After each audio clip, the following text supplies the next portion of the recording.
Please remain standing as Fort Lee Installation Senior Chaplain Colonel Terry Romine offers tonight's invocation.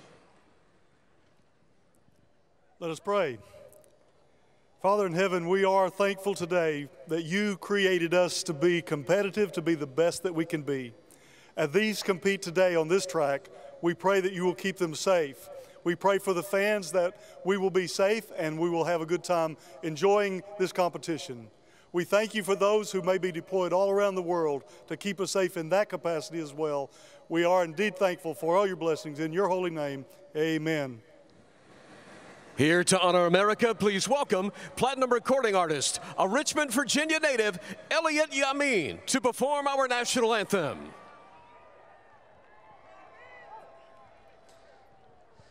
Oh, say, can you see by the dawn's early light what so proudly we hailed at the twilight's last gleaming, whose broad stripes and bright stars through the perilous fight o'er the ramparts we watched were so gallantly streaming, and the rocket's red glare, the bombs bursting in air, gave proof through the night that our flag was still there.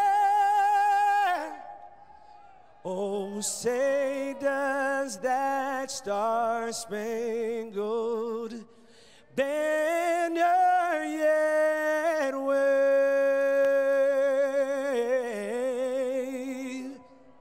for the land of the free and the home of the brave.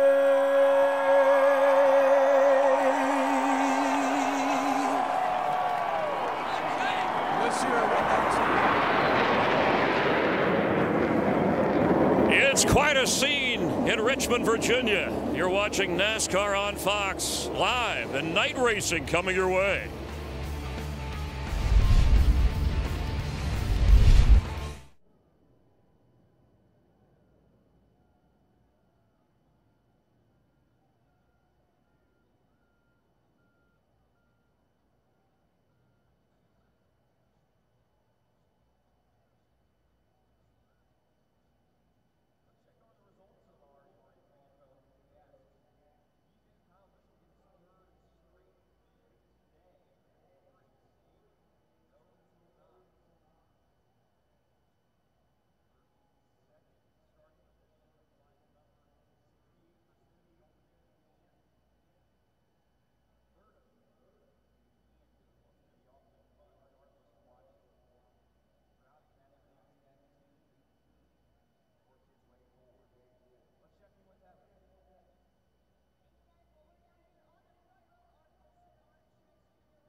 A historical footprint over 400 years old, this city has been there and done that.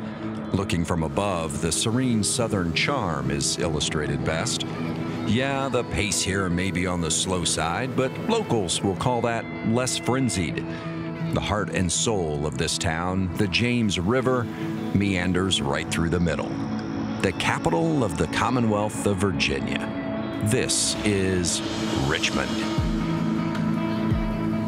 The 124th Richmond Cup race, formerly a dirt track on a site known as Strawberry Hill. Racing started here in the 40s. Lee Petty won the first Cup race. Richard Petty, the most wins here, and we'll see who's going to light it up tonight. Aerial coverage provided by Goodyear. Everything they learned making tires for the grueling demands of NASCAR inspires what rolls into yours. Goodyear, the official tire of NASCAR. With Michael Waltrip, I've joined him here at the start with the pace car behind us, the Toyota pace car. Boy, now I know why you love doing that grid walk, sponsored by Applebee's, by the way. Terrific catching all of the drivers and the atmosphere. This is interesting because Richmond, Joey Logano, his last win was here. Kyle Larson, for him, his last win was here. Who are the drivers talking about who to beat tonight? That's interesting, Chris. Kyle Busch is starting back in 30 seconds. That's good for us. We're going to see him charge to the front. People say he's got the best car. Kevin Harvick in his Ford, very strong as well, and Kyle Larson. So we've got a Toyota, Ford, and a Chevy. That could be the story tonight. How long before Kyle Busch marches into the top 5? It's going to be quickly. And Martin Truex Jr., his Toyota on the pole. Day tonight, we'll get about, what, a quarter of the race in before the lights come on and it's dark. Like I talked to Logano, the challenges of the sun setting really is difficult for these teams. How do you make adjustments? What do you do when the track is changing? They're ready to go, and so are we on Fox. Race fans, it's time for the most famous words in motorsports. Here to give the command for tonight's Toyota Owners 400, please welcome proud owner of a 2017 Toyota Yaris IA and VIP customer of Haley Toyota of Richmond, Lauren Fulcher. Welcome back to Saturday night under the lights at Richmond Raceway. Drivers, start your engines!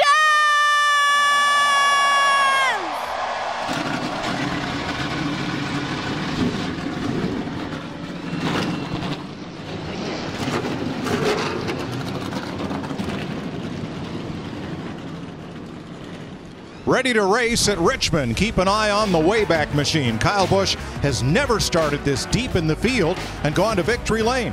The runner-up, Get Shorty. He's never won on a short track. And there's no place like home for Denny Hamlin, who's won here 3 times.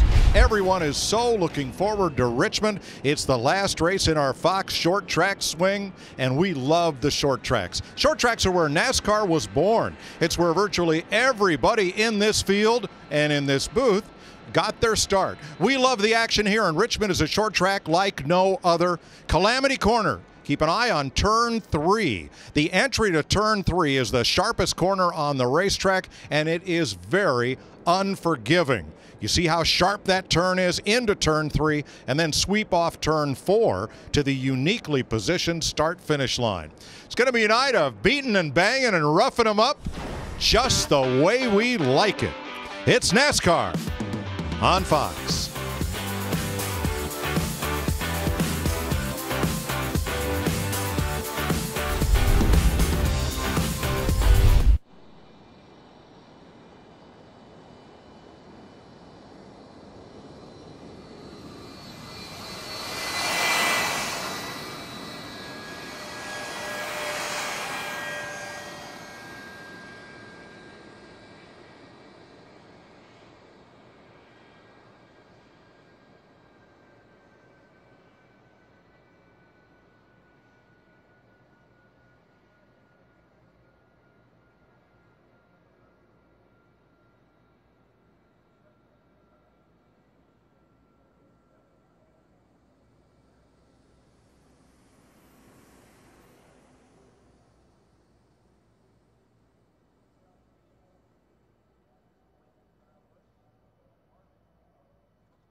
Truex. Yeah, baby.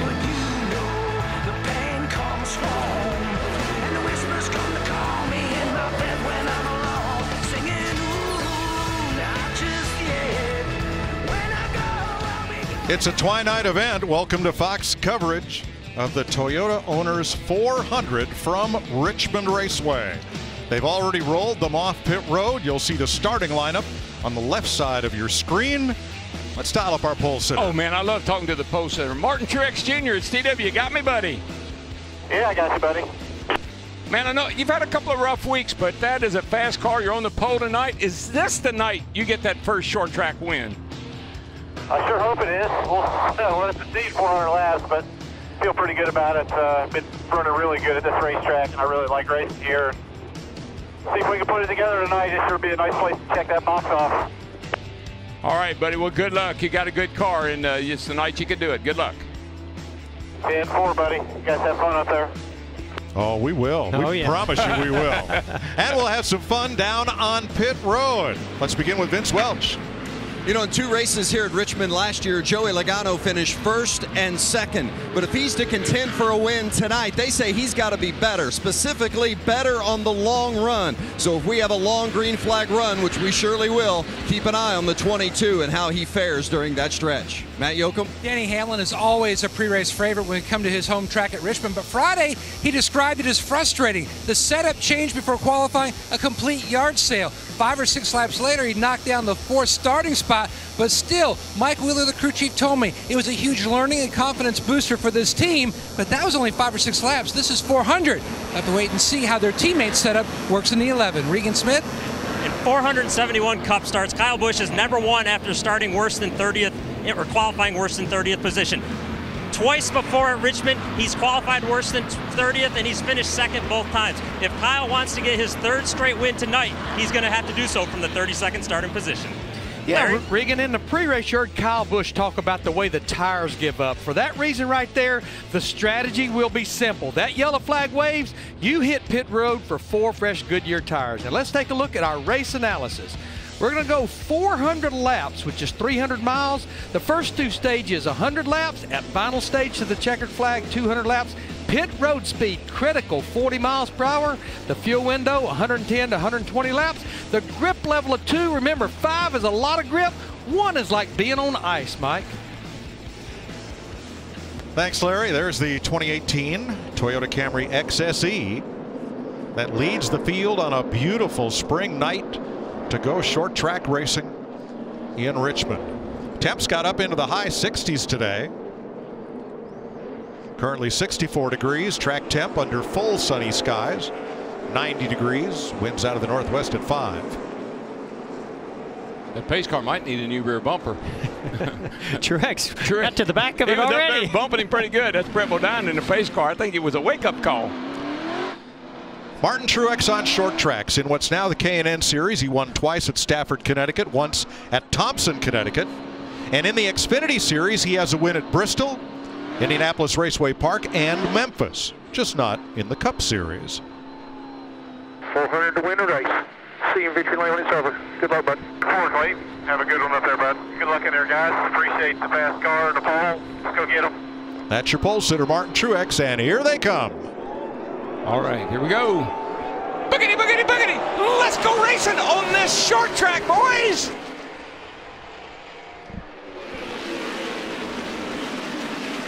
Oh, the 22 already up the racetrack into turn 1. She didn't stick at all.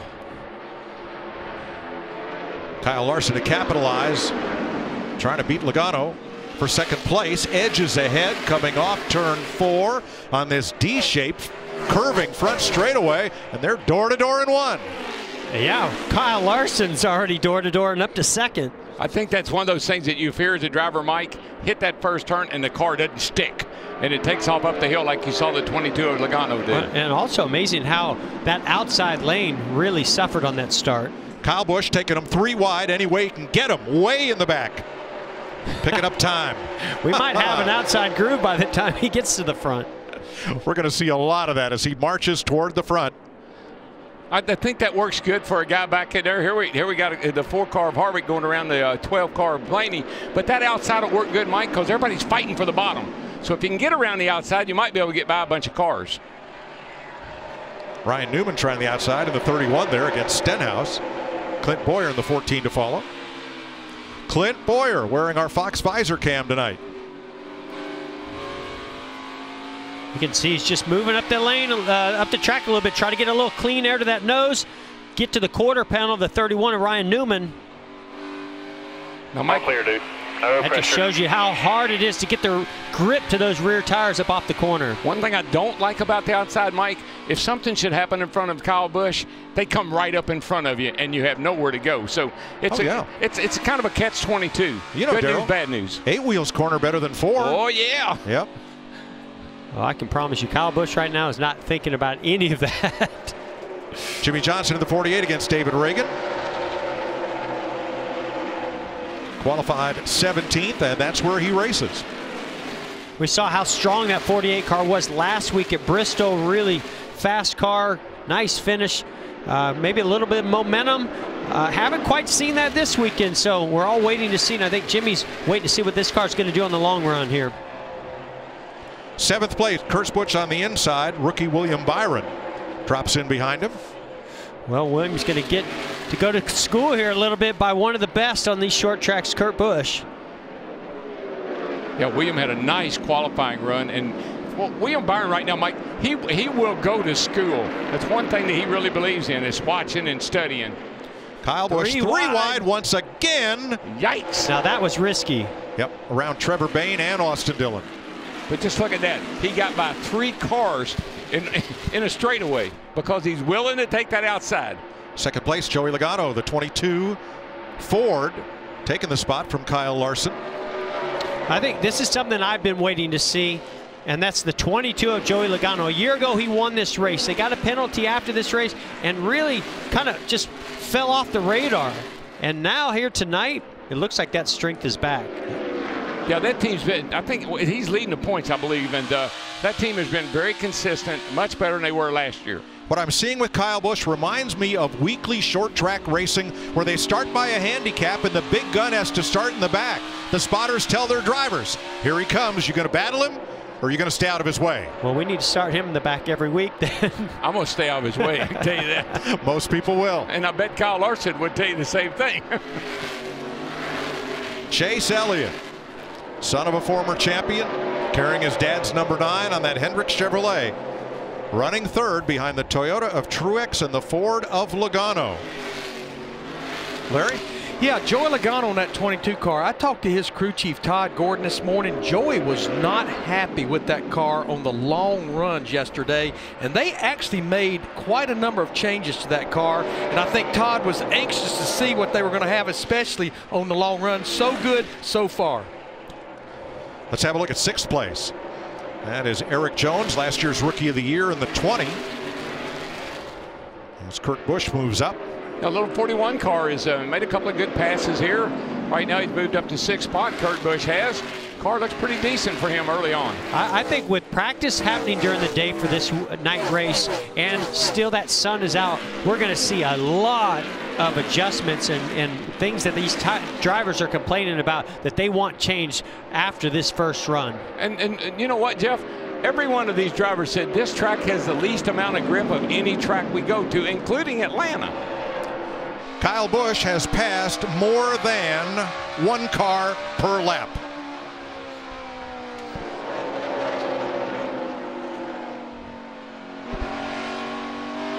And it's fun too, Mike. Oh man, I'm having a blast. This is awesome. Denny Hamlin, the hometown hero, goes to 4th place. So it's Truex, Logano, Elliott, Hamlin, and Larson, the Fast 5.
20 laps complete. Martin Truex, the pole sitter, is your leader. There you see the gap, 2.5 back to Joey Logano. Chase Elliott, Denny Hamlin, and Kurt Busch. Kyle Busch has passed 17 cars. He's up to 15th. Looking at Clint Boyer there. Regan? Mike, Kyle Busch's crew chief Adam Stevens told me just before the race he wanted to be careful to not try and make everything up all at once that they lost in qualifying on Friday. Well, if that was the case, his driver didn't get the memo as we see him pass for 14th already. Kyle Busch is extremely fast and quiet on the radio right now.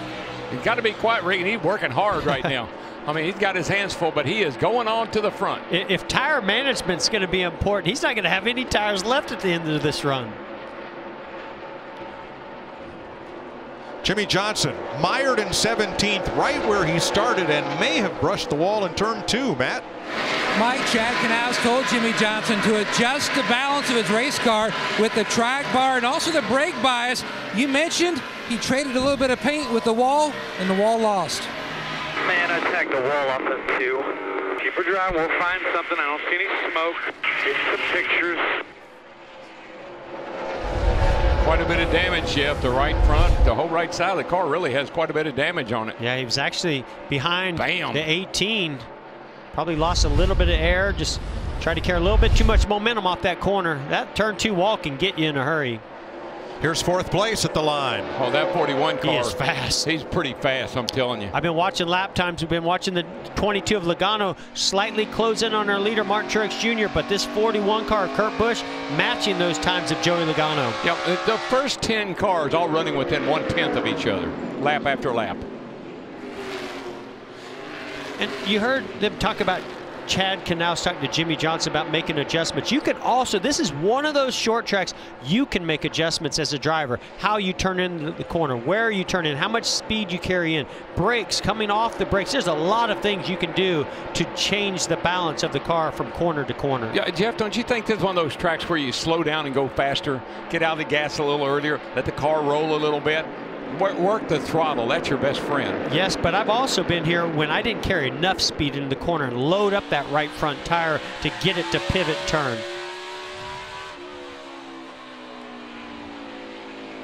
Kyle Busch challenging Alex Bowman for 12th place. Look how he just carries just the right amount of speed into the corner. It's a little bit more than Alex Bowman, but it's all about the corner exit. That's where he really gains on these other drivers he's passing. Vince?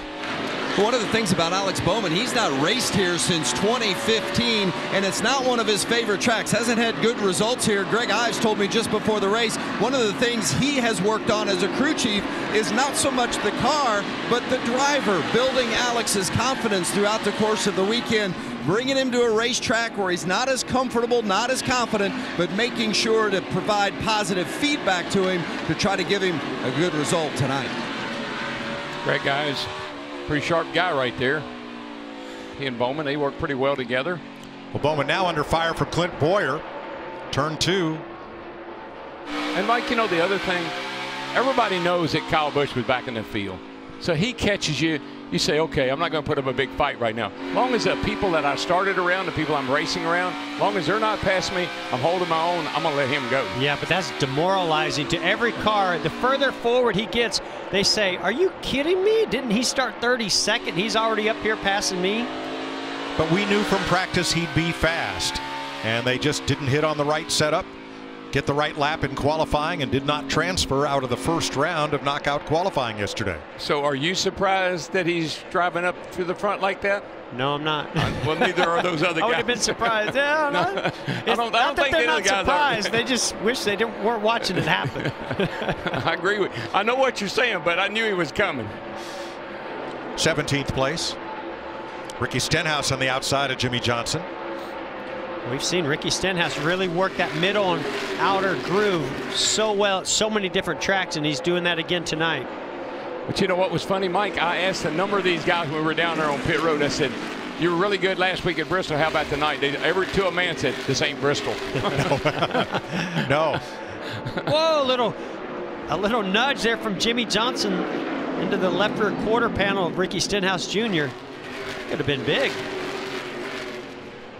And I think the other part too, Mike, is we're 32 laps into this run. That's a pretty good run on these tires. They're going to wear pretty quick this first go round to get a little rubber down on the track. You run out of tires, sometimes your car just goes someplace and you just can't control it. Let's move up to third place. Chase Elliott. He is 3.4 seconds back of the leader. He's got a mirror full of Kurt Busch in that 41. Matt? Hey, Mike, we documented earlier in the show about the 11 of Denny Hamlin making their wholesale changes. They were not alone. I talked to Kurt Busch this morning, and he said that basically this was a huge confidence booster for he and crew chief Billy Scott, because they had the confidence in each other, knowing the setup wasn't working. Completely yard sailed their setup.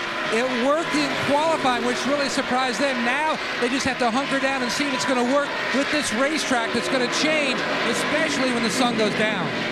Elliott holding on to third here. His dad, Bill, had one win here, 1992. And back to the 41 car, Mike, remember last week in practice, Kurt Busch by far had the best car. And all of a sudden he's coming off turn 2 and he loses, spins out, and they got to go to a backup. Got a good car again tonight. Kurt Busch moves up to third, and Joey Logano is closing on the leader, Martin Truex. There they are, 1-2.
Laps complete in Richmond. Martin Truex led the first 38 of them, and then here came the driver from Connecticut, Joey Logano, in his Penske Racing Ford to the outside and by for the lead.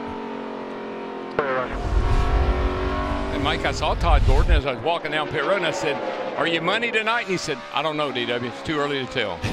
Okay. I better go back and ask him now. What do you think? I don't know. What's lap 45 pay? Yeah, exactly. Has to begin in about 250 laps. But if you're Joey Logano and you haven't won a race since this race last year, that's a reward for that team.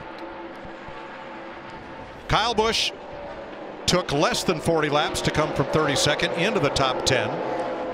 Currently 9th. Back in 19th, Brad Keselowski, who also missed the top 24 in knockout qualifying. Having more of a struggle, Regan, getting to the front. Mike, he's had a heck of a struggle so far tonight. Earlier today, he was pumped up about his race car. He told me that this is a very good long-run race car and expected to make a move to the front very quick in this race. That hasn't materialized yet as he looks at his teammate up front leading the race, and Joey Logano. He is still having trouble making progress from 19th. All quiet on the radio so far. And here's the Kyle and Kyle show. 7 times in the Xfinity Series and the Cup Series, they have finished 1-2. With Kyle Busch on the winning end all 7 times. Look at Almirola's going to make it 3 wide here. I'm pretty sure that Kyle Larson may have that written on his dash. Oh man, what a great race that was. Oh, a little wiggle by the 10 of Erik Almirola. This is, to me, the run, part of the run where the rear tires are really starting to go away. So you're seeing those that have worn those rear tires out struggling big time on the exit. Matt? And the 42 of Kyle Larson, he's following that 18 like he's done the past couple of times. The issue is no drive off. He's tried working the track bar to help the entry of the corner, which was also way too free. It hasn't really helped a whole lot, but it certainly hasn't hurt the center. He's just riding right now. Yeah, I can really see there's some that are really hanging on. Jeff, what would that stack of goose eggs do to you? Oh, that would sting. Motivation. And motivate me, yes. Both. And trust me, Kyle Larson, like Kyle Busch, he's used to winning. He's won in pretty much everything he's gotten into, including in the Cup Series. But when the same guy beats you over and over and over again, that becomes really annoying. Hey guys, how about this? William Byron in the Exalta Chevrolet coming to the front, passing Denny Hamlin at Richmond, one of Denny's best tracks. Byron, the 20-year-old college student from Charlotte, driving for Rick Hendrick, cut his teeth on the quarter-mile oval that uses pit road and the front straightaway at Charlotte in a 1200cc Legends car, and then worked his way up to NASCAR and to the top level like a rocket. Austin Dillon has been coming on. He started way back in 23rd in the number 3, and here he is battling Ryan Blaney and Alex Bowman for 14th. Tell you what, the Childress cars looked really strong last week, and this 3 car this week looks good again. So they're making a little progress with those Childress cars. Regan? Mike, Austin Dillon's running an experimental setup in that race car that they have not tried here before. Justin Alexander felt like they could try that because of their win in the Daytona 500 earlier this year. They're thinking ahead to the playoffs later on this season already. Yes, and that's a great point because Richmond is no longer the last race in the regular season. It will be in the playoffs, and drivers that have already won get a chance to do a little experimenting. I thought it was real interesting down on pit road, Darrell. You talked about how the crew chiefs were all full of information and sharing. Erik Almirola, a couple of guys said, watch this 10 car. He's marched from 25th all the way up inside the top 10, just past Kyle Busch. This is a guy that was on the short list of guys you'd have to beat tonight to win this race, and you can see why now. Wow. Yeah, well, I tell you, Michael, all those Stewart Haas cars are running good. You got the 4 running 5th, the 10 running 7th, the 14th running 11th. They're all running really, really well tonight. Joey Logano getting into some lap traffic here, Vince. You know, it's been very encouraging for Logano, though, as he continues to lead by more than a second and a half off of Truex. You know, one of the issues, even though they've had 7 top 10 finishes this season in 8 races, which is tied with Kyle Busch, they've not really contended for the wins. And Logano's team knew they just needed a little more speed. So to show that speed early, granted it's early, but they've definitely shown it here tonight. Can they keep it to the end? If they can, that's going to be a big step forward for this 22 team. Casey Kane going a lap down. They had power steering trouble last week at Bristol.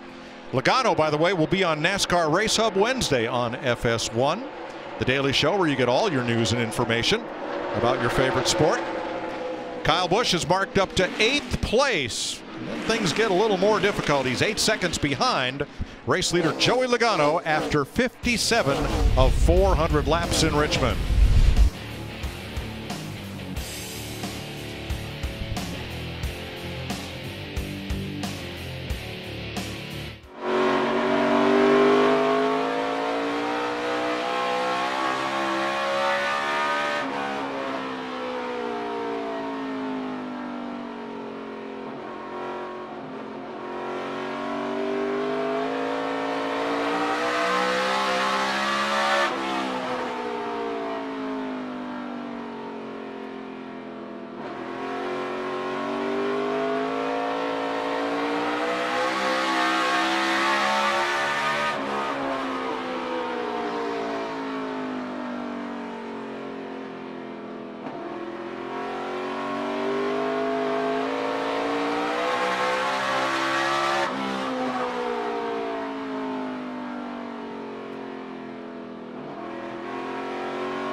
Laps complete in stage 1 of this 3-act play at Richmond Raceway tonight. Joey Logano leading by 2.6 seconds in his Penske Ford, number 22. Picking him up, putting him down. Kurt Busch is the new 2nd place car, 2.5 back. But drivers like Kyle Larson 10th, Denny Hamlin 11th, Brad Keselowski in 15th, Blaney in 16th, and especially Jimmie Johnson in 18th.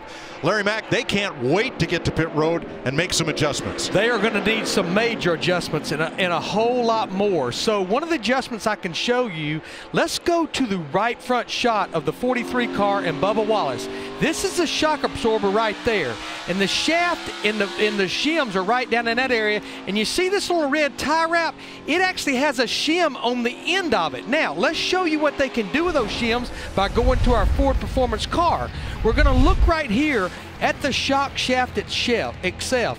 And what these are like travel limiters. And you can slide those shims on the shaft if you want the car to travel a little bit more to seal that splitter off, or you can actually pull the shim off the shaft if maybe your splitter's bottoming out. Those are simply just travel limiters, and I think that's adjustments they can make, Mike, that can really affect the handling of that race car. Thanks, Larry. Here's Kyle Busch battling Kevin Harvick for 7th place.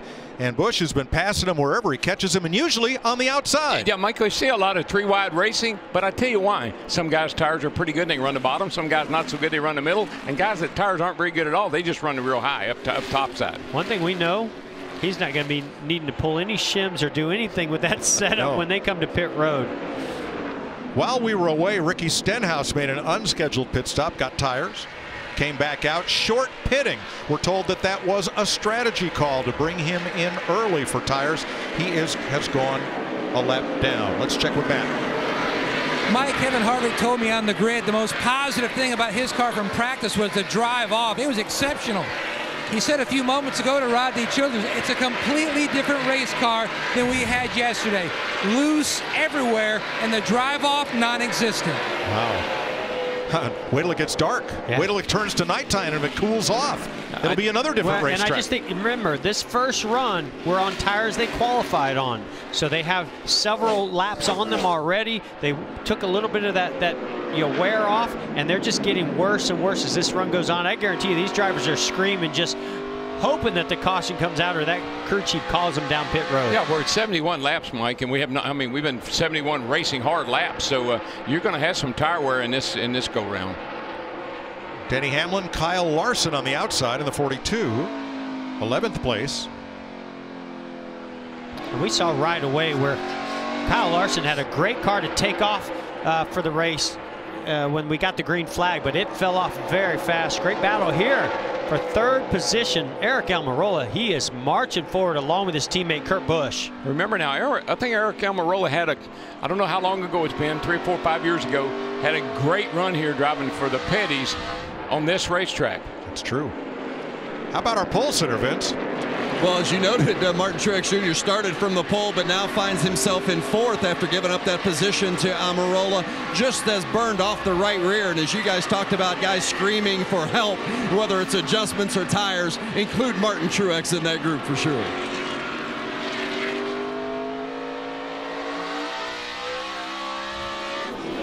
Jeff, I'm concerned and curious. Erik Almirola's got the fastest car on the track.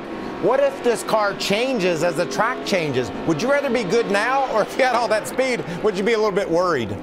Well, I mean, these guys look so good on the long run. That tells me whatever their setup is, it really keeps the drive off and the rear tires on the car. So I wouldn't change that, but we do know the balance is going to change a bit in the middle of the corners as sun goes down. Almirola and all 3 of his Stewart Haas teammates are in the top 10. Yeah, that's what I was going to say, Mike. I got the 41 running second, the 10 right behind him, the 4 not 4 back, and the 14. They're all running great. That's encouraging for those guys. 25 laps to go to the end of stage 1, when we'll get a caution flag and everybody will get a chance for Goodyear tires and Sunoco race fuel.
Ooh. Tight.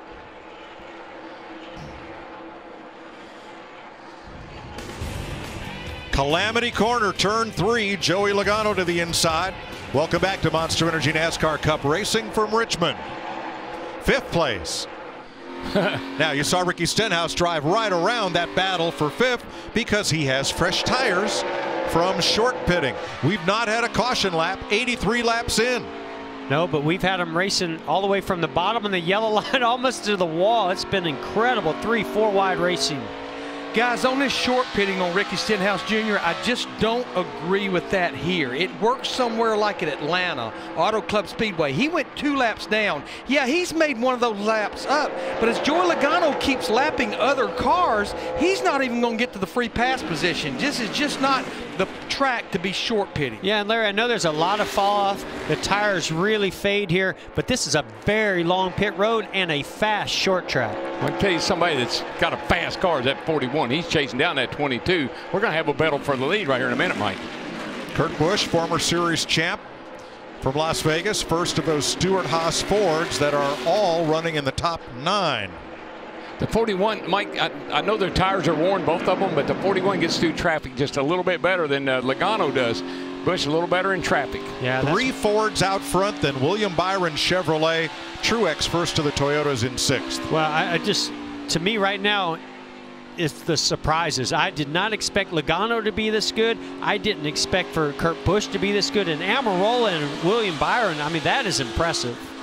Jimmie Johnson started 17th. He's running 20th and about to go a lap down to the leader. Johnson in the 48 outside Logano, right of your screen. Boy, Johnson's just had a miserable night already. Been in the wall, got the whole right side of the car all caved in, and the car obviously not doing anything near what he would like for it to do. But Larry, to put this in perspective, if you're really good at lap 80, what are the chances you're going to be really good at lap 380?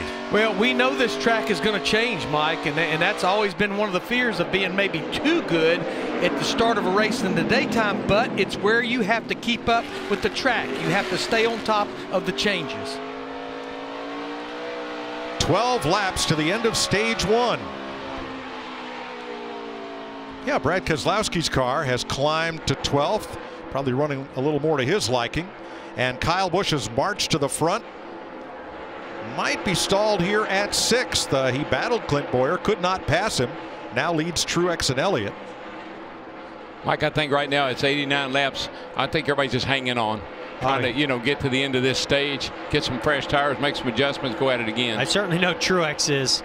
You can just see the way that he's not able to do much to prevent any of these passes to come, and he's just almost letting them go by. He's just saying, please give me tires. Mike, the fast lap when we started this race, 22:58. Right now, last time by, guess what we ran?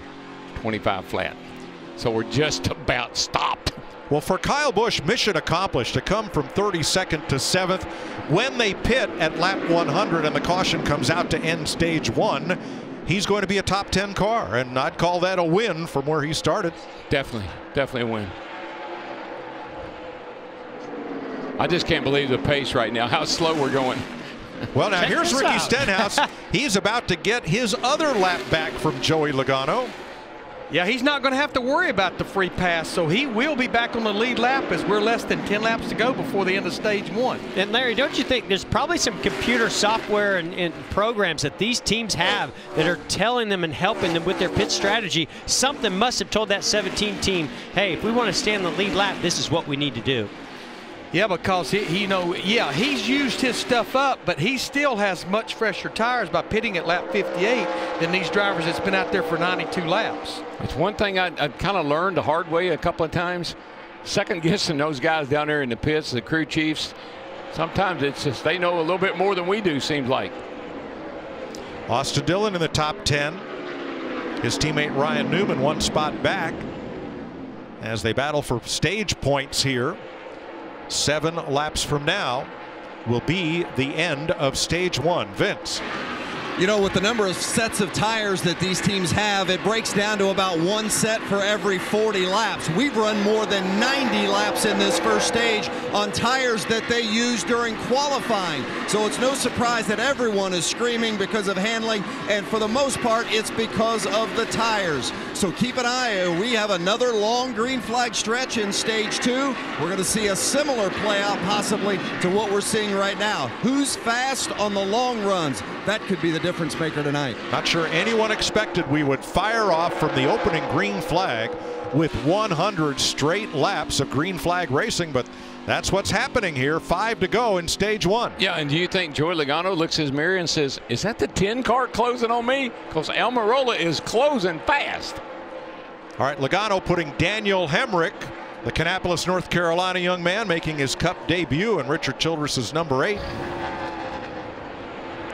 And Erik Almirola to the outside of Bubba Wallace. What I like about what I'm seeing out of Almirola, besides it just has a fast car, he's able to run a different line than a lot of other cars, so he's not getting held up in traffic as much as Logano is. What I see, Jeff, is he's getting off the corner really, really well. Everybody else seems like they're pedaling their car a little bit. He can just mat it and come off straight. Yeah, right in the middle of the racetrack, too. 4 to go in stage 1. Well, to put a period in the Stenhouse story, when he pitted, he was 18th. And on the lead lap, he's going to end this stage, it looks like, in 16th or 15th on the lead lap. After that stop. I think that was a gain. I know it was a very little gain, but I think the risk of him going a lap down was very high. The only way it worked, it had to stay green. That's exactly right. All right, pit road is closed as we're in the final 2 laps of stage 1. Now it's Kevin Harvick in 10th. Austin Dillon passed him. So Harvick looking to pick up the last stage point here. You saw Harvick fighting that thing up off the corner, Mike. That's just how loose and out of control these cars are right now.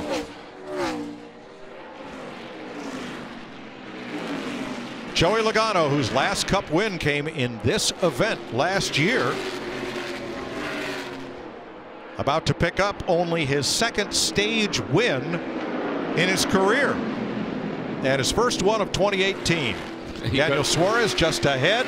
Here comes Logano low, not going to put Suarez another lap down, and there is the green and white checkered flag to end stage 1 with Erik Almirola 2nd by 0.6 of a second. Kurt Busch, William Byron with a great drive for 4th, and Clint Boyer 5th. Final stage point will go to Kevin Harvick. Joey is your stage winner.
Today's the 17th annual Comcast Cares Day, a culmination of their year-round commitment to volunteerism.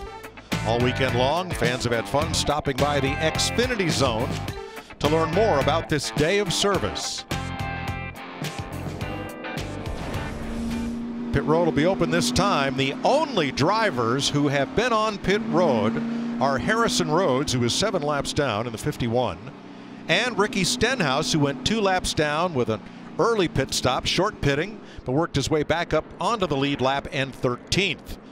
Bubba Wallace will get the free pass. He and David Reagan came across the line side by side, fighting to be the first car 1 lap down. The edge to Wallace. All right, pit crew's at the ready. Here's Regan Smith. Erik Almirola heads to his pit box. He has an opening in and out of his pit box because the cars around him are a lap down. He's happy with his race car, wants to roll the middle just a little bit better than what he was this last run. 4 tires and fuel for him. Matt? Getting on the front straightaway portion, the flat section, 41 of Kurt Busch, he was pretty much loose everywhere, entry, center, and exit of the corner. But because they're putting on sticker tires, he did not want to make any significant changes, Vince. The 22, Joey Logano, pits from the lead, says it's just a little bit too free off, but the balance is pretty close. 4 tires and an air pressure adjustment, a little bit slow on the stop as the 22 gets away. Joey Logano will lead him off pit road. A rough stop for Erik Almirola, 20 seconds. And we'll get back to that after we hear from our stage winner. Yeah, let's dial up Joey Logano. Hey, Joey, this is Jeff up in the Fox Sports booth. You got me, bud? Got you loud and clear. Well, man, it's been pretty well documented that it's been a year since we've seen this 22 car running like this. Must feel really good. Congrats on that stage win. Can you keep it going? I hope so. You know, car's definitely pretty good. You know, I feel like the log run is sometimes our weakness here at Richmond, and seems like we've been able to get on the other side of that. But I'm sure the track's gonna go through a transition here. We got to make sure we're up on that. Looks like the Stewart Haas cars in the rearview mirror are pretty good. We'll do what we can do to try to keep the Shell Pennzoil Ford up front, but all the Fords look to be pretty good right now, but anything's something to change, so we'll keep pushing hard. All right, well, thanks for talking to us, and good luck on keeping up with the racetrack. Yeah, thank you. Appreciate it. Hopefully we're in the same spot at the end of it. Joey Logano wins stage 1 on the short track in Richmond.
Sundown in Richmond. Look at the pit comparison lower left. Aric Almirola had a long stop.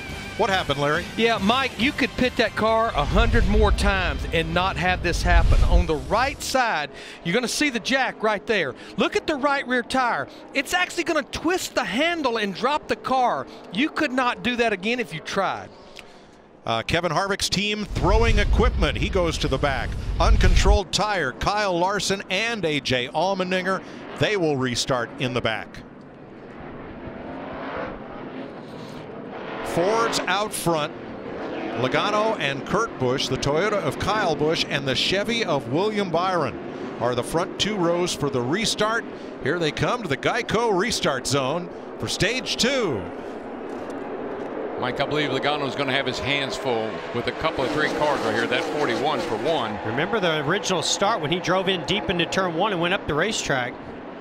This time he does a really nice job of hugging that bottom, but the 41 fight back on the outside. Yeah, that 41's pretty fast, I'm telling you. Lapped car ahead. Harrison Rose just exited the pits.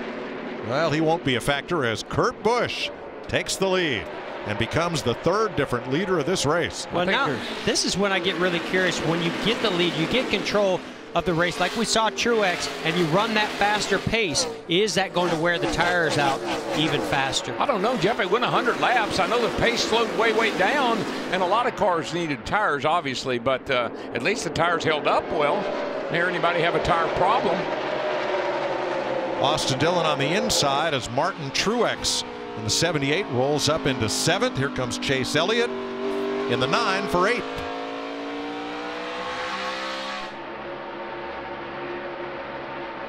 You see just creeping into our screen the 2 of Brad Keselowski. Very nice recovery for him. He wasn't moving at all at the beginning of this race, but towards the end of that long run, he started creeping his way forward. Denny Hamlin hard at work. Like the shot of that. That's a great shot. Looking down at the dash, looking out the cars ahead of you. Look at Denny's hands.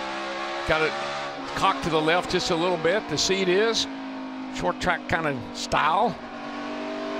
You can see as soon as he touches that throttle how his hand has to adjust that steering wheel. Yeah, she snaps just a little bit. Hand, feet, eyes, and hands, you know, all those things go together.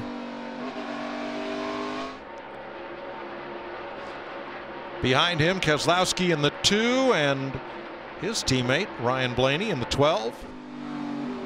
Jamie McMurray and Ryan Newman.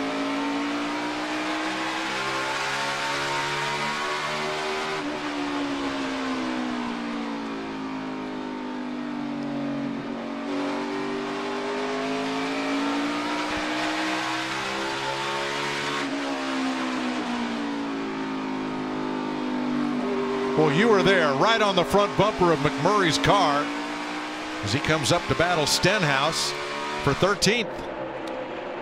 Mike, you know something that's kind of interesting to me, the way Stenhouse short pitted, was able to make up 2 laps, and now he's on the lead lap, and he wasn't near the leaders when he pitted. So I wonder if somebody took that strategy under consideration and thought if we were near the front, made that kind of a move, would it pay off? Well, back to Larry McReynolds' point, yeah. If the caution doesn't ever come out. but if you're near the front, you're not going to lose as much time as Stenhouse did. True, but you're going to lose a lot coming down pit road here. Ryan Newman shoots out from between Bowman's 88 and the 51 of Rhodes. Stewart Haas teammates. Boyer on the inside, Almirola the outside. It's going to take Almirola a little time to overcome that pit stop that he had. But the other thing too, Mike, that 10 car was good on the long run. Maybe it's not that good on these short goes here, but it was really good on the long run. Now we told you about the penalty for throwing equipment on Kevin Harvick's car. Not out of frustration. A crewman makes a chassis adjustment, and instead of carrying the wrench back over the wall, well, you'll see this here on the right, and it probably doesn't need any commentary. I just say this, slight adjustment and tosses it back over. Ouch. I just say this, Mike. I wouldn't want to be the one that caught it. That's gotta hurt. I'm pretty sure you can't do that, and he knew. That's what I don't understand. I thought he would know that they can't do that. I think I was hoping the cameras didn't catch it. The guy that The guy that caught it surely didn't know they could do that. That's all part of NASCAR's automated pit road officiating system. They have cameras everywhere. Kurt Busch has rolled to almost a full second lead over Joey Logano and surprising rookie William Byron.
.129 laps complete in Monster Energy racing from Richmond.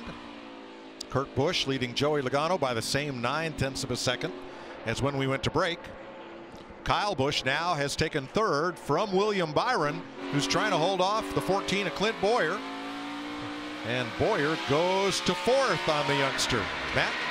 Mike, before that stop, William Byron said the car's a little bit on the free side, but honestly, I would not change a thing. It's just turning so well. And William Byron is such a student of the game. And Darian Grubb told me it's so impressive how much effort he puts into it. But he did something a little bit different this week, not racing a cup car here. He followed a couple other veterans, namely Kyle Larson and his teammate Jamie McMurray. He realized he was driving in the corner way too deep following the 42. Changed that, and it helped. Still in the top 5. In fact, Byron's running the top 5 in 6 of the last 7 races this year. I just think Darian Grubb, think back to he and Tony Stewart. They had such great success together. And now Darian Grubb's over there with that kid, 24. That's a sharp kid. You put those two together, Mike, and I'm just telling you, I think that's a whale of a combination. Certainly building some confidence and momentum of that communication that's happening between crew chief and driver on that 24 car. Well, now watch for the 10 there, Almirola, because as you said, Darrell, that setup, that's a long run car.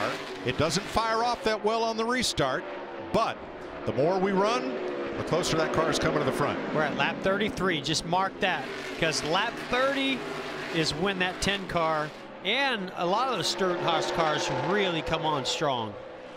Yeah, you think about the 41 of Kurt Busch. He chased down the 22 on the long run. So they've obviously got the really good setup in these cars that makes them last. Kyle Busch is coming. That is Joey Logano, the yellow 22.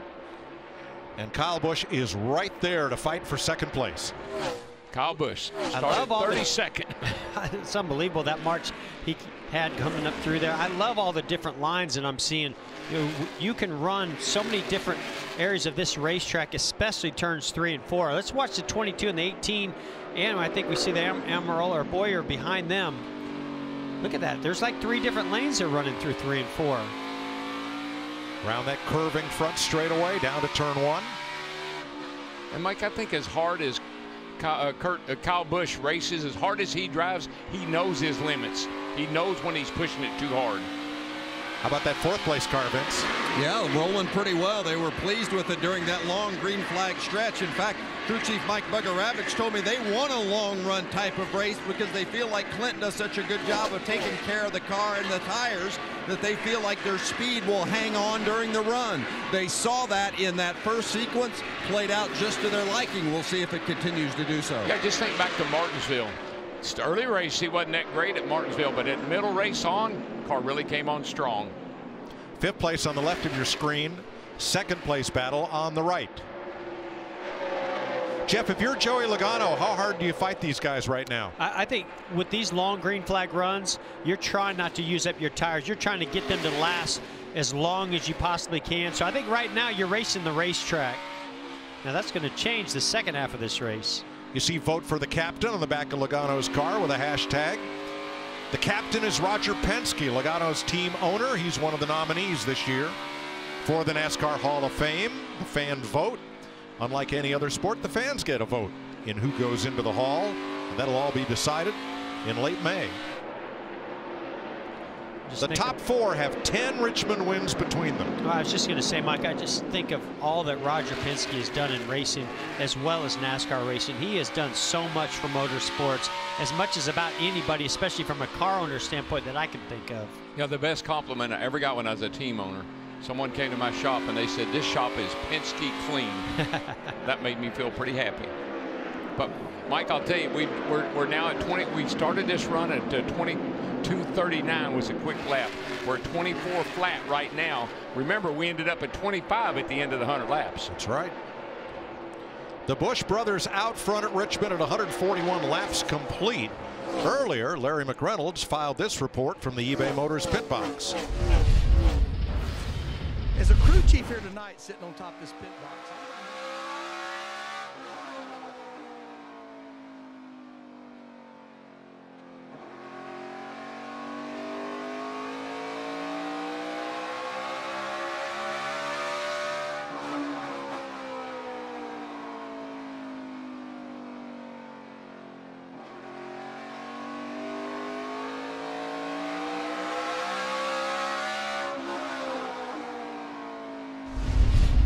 Larry, shop every part for every ride at ebay.com/motors.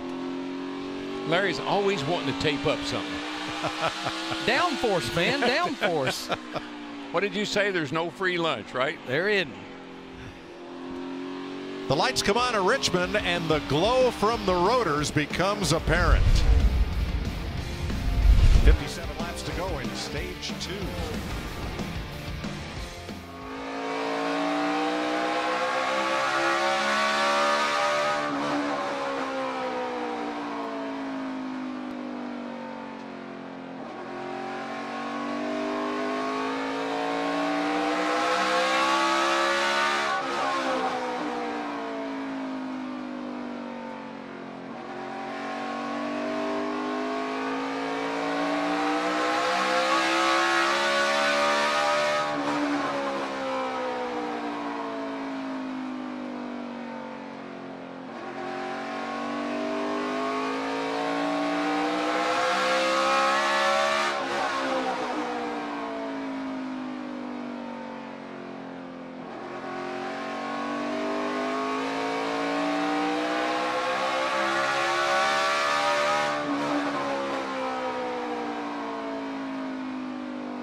Clint Boyer has broken up the Busch brothers love fest at the front of the field. The brothers Busch have only finished 1-2 once. Sonoma in 2015. And you heard Larry talking about rotor shake. It's not like a milkshake. Well, here's Clint Boyer and company. His left front's going pretty good, getting into 3. Yeah, it is into 1 here too. I think I'm gonna pull a little tape next stop. So I was trying to ask him about his brake lever to make sure it's at least centered up. Your brakes are glowing a lot more than Kyle and a little bit more than Kurt. That's what they're talking about right there. Boy, it's still glowing. He's off the brake, off of turn 2, and it's still glowing. Wow! Look at how much heat built up in that road. So Larry, if they pull a little tape, what'll that do? Yeah, I mean, it's certainly going to help the airflow. Yeah, it will hurt front downforce. You can see on the right and the left side of the word fusion right there, some little orange tabs. You see how much it's going to start glowing as he brakes going into turn 3, which you use more brake getting into turn 3 is what a lot of drivers told me yesterday. But you can see right there to the left and the right of fusion, that's little pull tabs that they'll open up maybe another inch per side of those brake ducts. Yeah, Larry, that air, a little more air would take away some of that bright glowing because those things are hot. 7th place, pole sitter Martin Truex pulls his Toyota around the outside of Chase Elliott's Chevrolet. Truex is doing what Truex does. Started on a pole. They got a good race car. I don't know if they got a car that's good enough to win this race tonight, but he's got a top 5 car. And that's a great car to have, but he would sure like to win one on the short track, wouldn't he, Vince? Boy, you got that right, DW. 0 for 74. They've made no bones about the fact that they want to win here. They've been good here in the past. In fact, back in September, led 198 laps, but didn't have much to show for it. He's right now struggling with the car, just too tight through the center and too loose off. Everyone paid attention to Brian Patty and Ricky Stenhouse Jr. in stage 1. We just saw Jamie McMurray in the 1. We saw Michael McDowell in the 34. Casey Kane in the 95. Just hit pit road under green here with about 43 laps to go in stage 2. And there, I got to tell you, if you got no other, you got no choice. You're not very good. Do something different than everybody else does, and this is different. The one thing that's different this time is a few followers are coming with them. Yeah, Jamie McMurray was 17th, about to go a lap down when he pitted. Trevor Bayne is in the pits now. Matt. The first run, the 41 of Kurt Busch, was free that entire run. A small air pressure change. He also adjusted with the brake bias, but he says this run, the car is much looser. I just looked at the track temperature. The race started at 81. It's currently 70 degrees, coming down. 41 laps to go in stage 2. And 18 drivers still on the lead lap, all chasing Kurt Busch in the 41. And Mike, I just say do the math. Figure it out. We're going to lose it. We're losing this much time now. If we pit, do whatever we're going to do, we're going to lose this much time. How much of it can we gain back? So you do the math. As long as you factor in what happens if the caution comes out. That's all great until that happens. Regan? Guys, I had a number of crew chiefs earlier today tell me that they might make the last stage a 2-stop strategy instead of 1-stop. Nobody talked about making these these first 2 stages a 2-stop strategy. So this is something that I didn't expect, but the crew chiefs were thinking about for later in the race instead. Yeah, Regan, I think the reason is this has just got that green flag look to it. We ran 100 laps, no cautions. We're at 60 laps here, no cautions. It's just got that look to it. Yeah, but you're riding with Jamie McMurray. He's a rocket on new tires. He's about to race his way past the leader up there, 2 cars ahead.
32 to go in stage 2.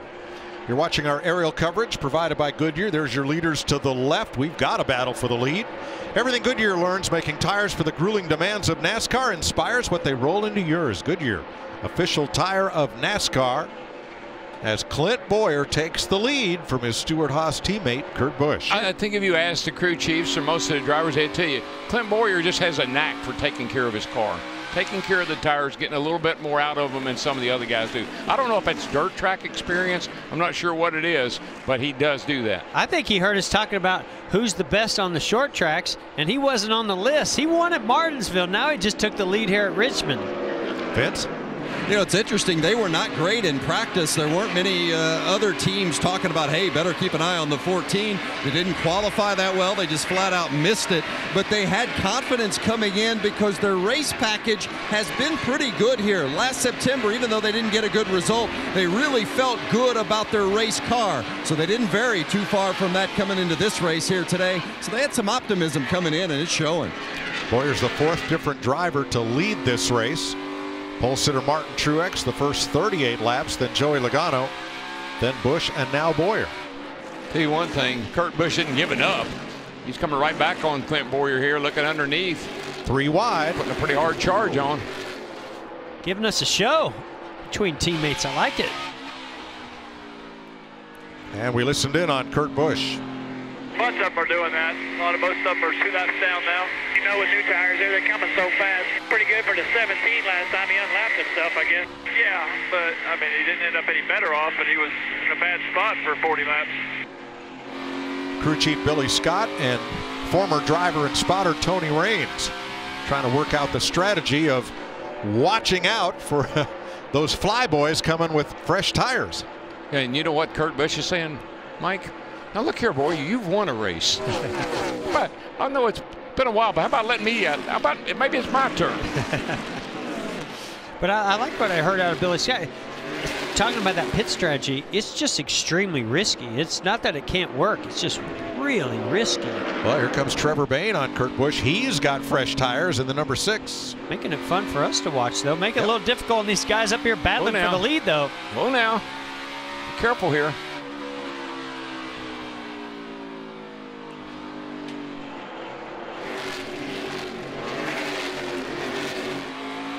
Bayne 3 laps down is going to get one of those back from Boyer right here in turn 3. Or maybe. I wouldn't guarantee that. I mean, that's the difference right there I see is when Stenhouse got his tires, he was flying by race cars and just passing them left and right. Bayne really struggled just to get back one of those laps. But you know what that did is slowed the 14 down, and the 41's right there. But here comes that 22 car. Logano, he's raced his way back into the picture. And don't look much further back than that, but the fastest car on the track the last time by, Aric Almirola. And he's raced his way back to the front, and we saw what he did at the end of the last stage really fast. 4 Fords out front. Kyle Busch's Toyota 5th, William Byron's Camaro 6th. I really thought when Kyle Busch went up into what was it, 2nd or 3rd position, he was going to start marching up to that lead, but he just doesn't have the long run speed that some of those Fords do. But Larry, how many times do we say the night time is the right time, and we're not yet ready for the 3rd act of this play? At this next trip to pit road, even if it's at the end of stage 2, I think that's where adjustments are going to be critical. This race, now this track is going through a pretty major transition. Yeah, Larry, I think you got to give up a little bit on the pit stop to get your car right. Oh, this battle's heating up. Man, that's 1, 2, 3 right there. About to be another of my favorite short track scenarios. 3 cars under a blanket for the lead. I love it.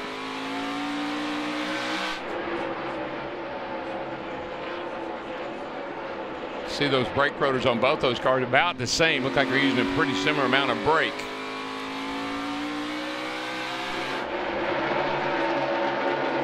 $20 laps to go in stage 2 as we take you side by side.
Don't remind me.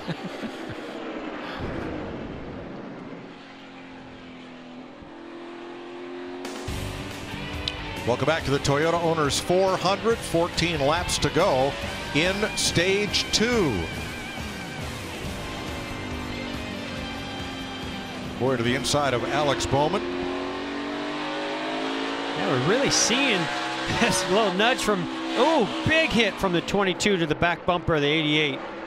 But we're really seeing where the 88 and the 48, those two Hendrick cars are really struggling, while the other two of Byron and Chase Elliott are having a pretty good night. Boy, I tell you, just think about Bristol last week. 88 car, top 5, 48 car, third. I mean, those cars ran great last week. Tonight, they're not even on the map. No, the other end of the Hendrick complex so far having a great night. What a battle for second here. Logano and Kurt Busch fighting it out, and they're just a couple of car lengths behind Clint Boyer. Mike, we're only 11 laps from the end of this stage. Another 100 laps without any caution whatsoever. I mean, we're halfway home in this race already. One thing's pretty evident to me, that 22 of Joey Logano, he wants this stage 2 win. He's pushing hard. And that car will stick anywhere he wants to put it.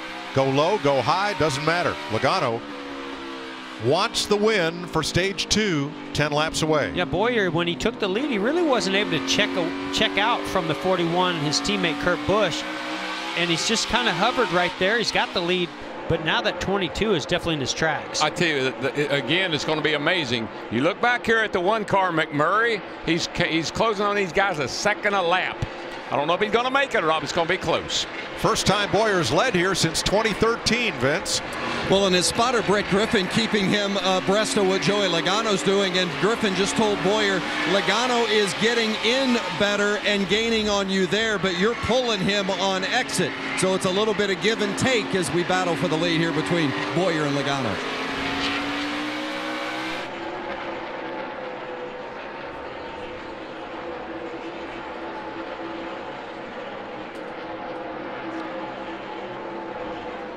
Mike Bugaravich on the horn to his driver.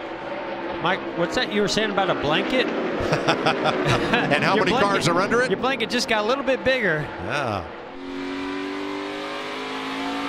Oh, there's a pass for the lead. Yeah, Logano's looking under Boyer here. He's going to make that pass going down in turn 1. But I just tell you, look who's caught this group. Aric Almirola. Aric Almirola, but look a little further back. Jamie McMurray, short pitted. And here he is. He's going to get back on the lead lap before the stage ends. Yeah, to do it, he's got to bust through all that traffic, and he's got to pass Joey Logano. And he's got these leaders who are battling for position, wanting to get these stage points. He's got 6 laps to do it, and he's been closing about a second a lap. McMurray edges ahead of Kurt Busch coming off turn 2.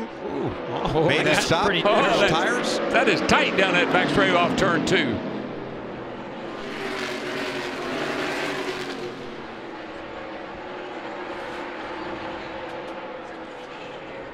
Five to go in stage 2.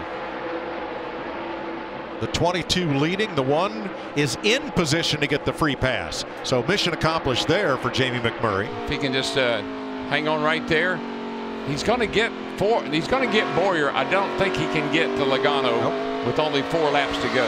I think you'd be surprised how much those pressure tires really gain in these last 5 laps. He's a second quicker. 1 second quicker. I've been watching the clock. I think somebody overwhelmed the clock tonight. This race is flying by.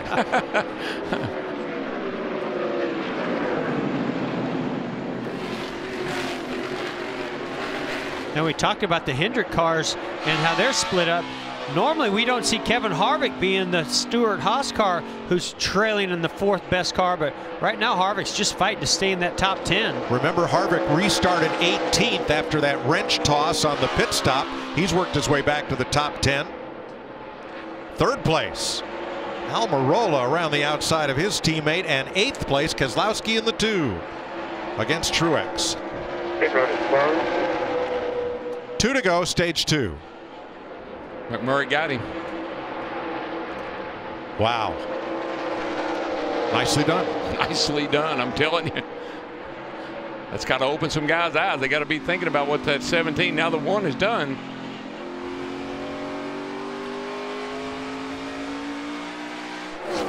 You know, motivating factor. Rick Hendrick is here tonight. William Byron's having a great run. Rick hasn't been to all the races in the cold weather this spring.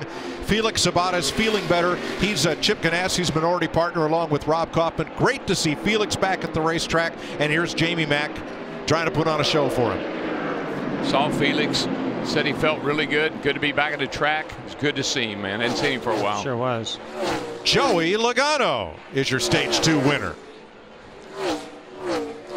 From Clint Boyer, Eric Almirola, Kurt Busch, and William Byron.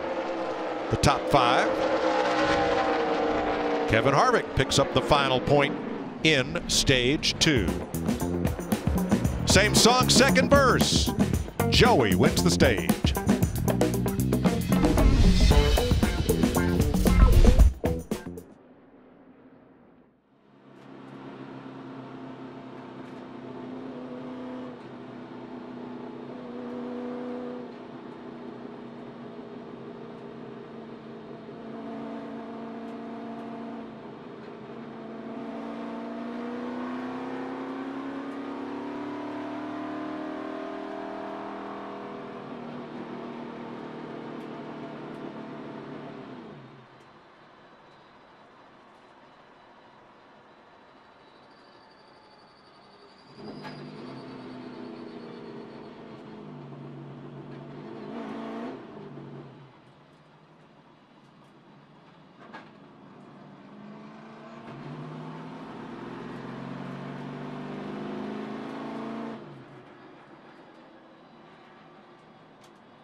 Well, at halfway tonight, let's see how the Coca-Cola family of drivers are faring, with Joey Logano the leader, Ryan Newman, Denny Hamlin, Daniel Suarez in the top dozen, Austin Dillon, Kyle Larson still on the lead lap, and Bubba Wallace 1 lap down. Pit road will be open this time by. He's ready. Well, they haven't had a lot to do tonight. This will only be the second pit stop of the night. Look at that lug nut they all have stuck on the helmet there in case they need it. That's pretty cool. Yeah.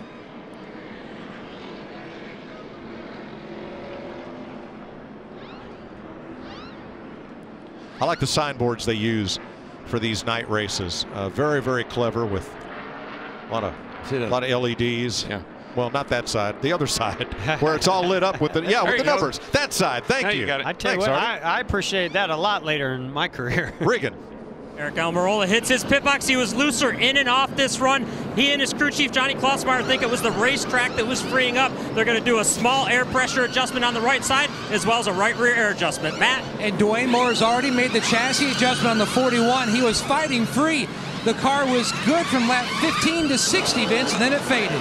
Clint Boyer pitting from second. The car's just too loose. Air pressure adjustment and a chassis adjustment for the 22 of Joey Logano, your leader. Freer in and freer off this run. Wedge adjustment and 4 tires for Logano as well. And you see Logano will win the race off pit road from that first pit stall. Kurt Busch picks up 2 spots. Takes one from Boyer, one from Almirola. There's the race off pit road. What do you think? Let's talk to Joey Logano, stage winner. Hey, Joey Logano at CW, you got me there, buddy? I got you, Daryl. Hey, man, pretty good night to be driving one of those blue ovals, but you have got your hands full of those Stewart-Haas cars. Can you hold them off? On the long run, apparently, yes.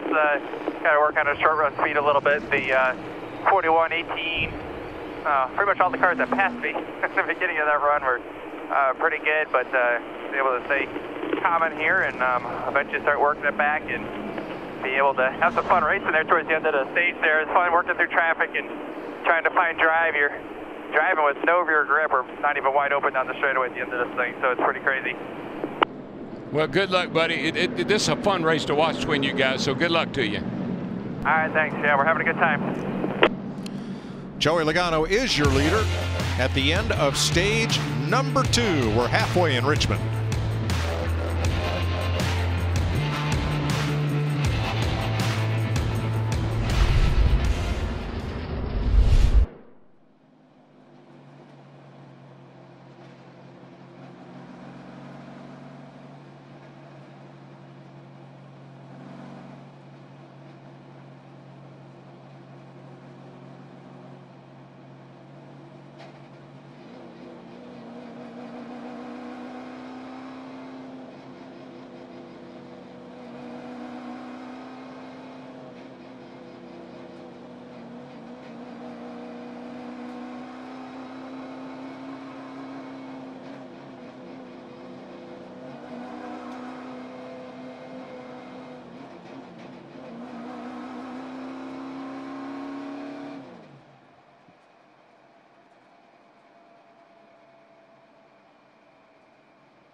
Joey Logano, the leader for Team Penske. Now, three-time series champ Tony Stewart is the Stewart in Stewart Haas. The owners of the second and third place cars, the 41 of Kurt Busch and the 14 of Clint Boyer.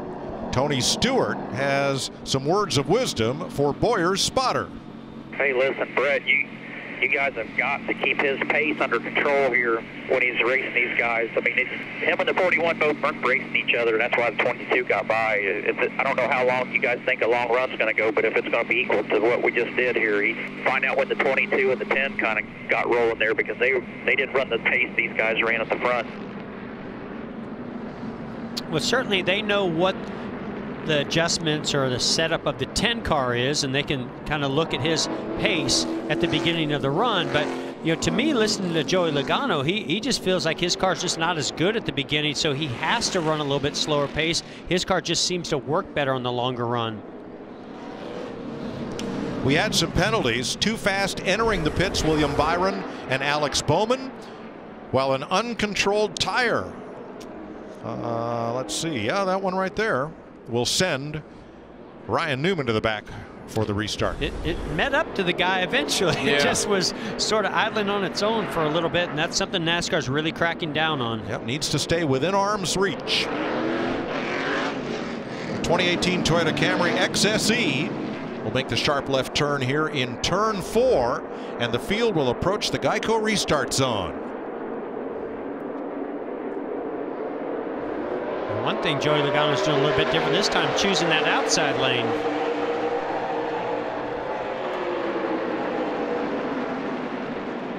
But boy, that didn't work. Not going to do that. I bet he doesn't do that again. I was warning about that. Kurt Busch back to the lead. Calamity Corners heating up.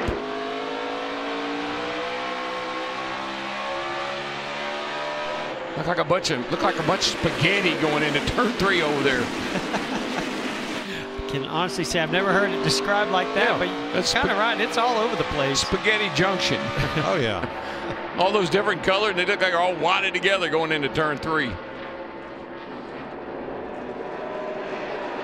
See what Kyle Busch can do here. He's up to 4th. Well, and I think he also has a car that's really good in the first 30, 40 laps. It seems to fade on the longer runs. So I think you'll see him push here. Maybe they've made some adjustments and that car will hang in there a little bit more in the long run, but I expect him to maybe get 1, maybe 2 more positions here.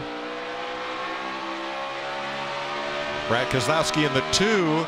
I think 6th place here is the highest he's been all night. But boy, just think how he struggled early in this race. I mean, we thought there was something wrong with the car. They've obviously made it much better. Here he is running 6th or 7th. Nice recovery for that team. 10th place, Kyle Larson in the 42 against Kevin Harvick. And Mike, a little bit back to that Tony Stewart soundbite. When you're the crew chief and you're down there, you're focused on the car. When you got a Tony Stewart that can stand there and look at the big picture, I think he can help you with your strategy and what the drivers need to be aware of. And if I'm not mistaken, Tony Stewart won his first Cup race here at Richmond, so I think he knows something about getting around this place. You can see the right rear of Austin Dillon, that right rear quarter, he's been in the wall. Running in 13th. Oh, that was slightly. Yeah, very politely. And politely.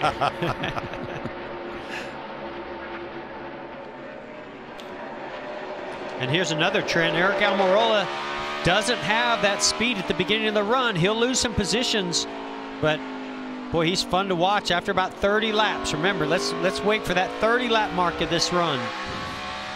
Didn't see him come back forward. Larry, we've never had a caution-free race here. In fact, only one time was a race run here with only 1 caution for any kind of contact. How long can we go green? Yeah, and that's what I'm over here doing is crunching some numbers. You know, fuel-wise, we can easily make it on 1 more stop. But I would not be a bit surprised based on what we've seen. Instead of splitting this last run in half, if they split it in thirds. I think maybe somewhere around 125 to go, and then again at 60 to 65 to go, you'll see green flag stops should we not get the caution. 180 laps to go in Richmond. Kurt Busch 1 second up on Joey Logano. Clint Boyer, Kyle Busch, Martin Truex, the top 5. Watching the 6th place battle on the left of your screen, 14th place. Dillon and Suarez on the right. Yeah, Mike, it's been pretty simple tonight. Save your tires. How about a quick word from Duracell?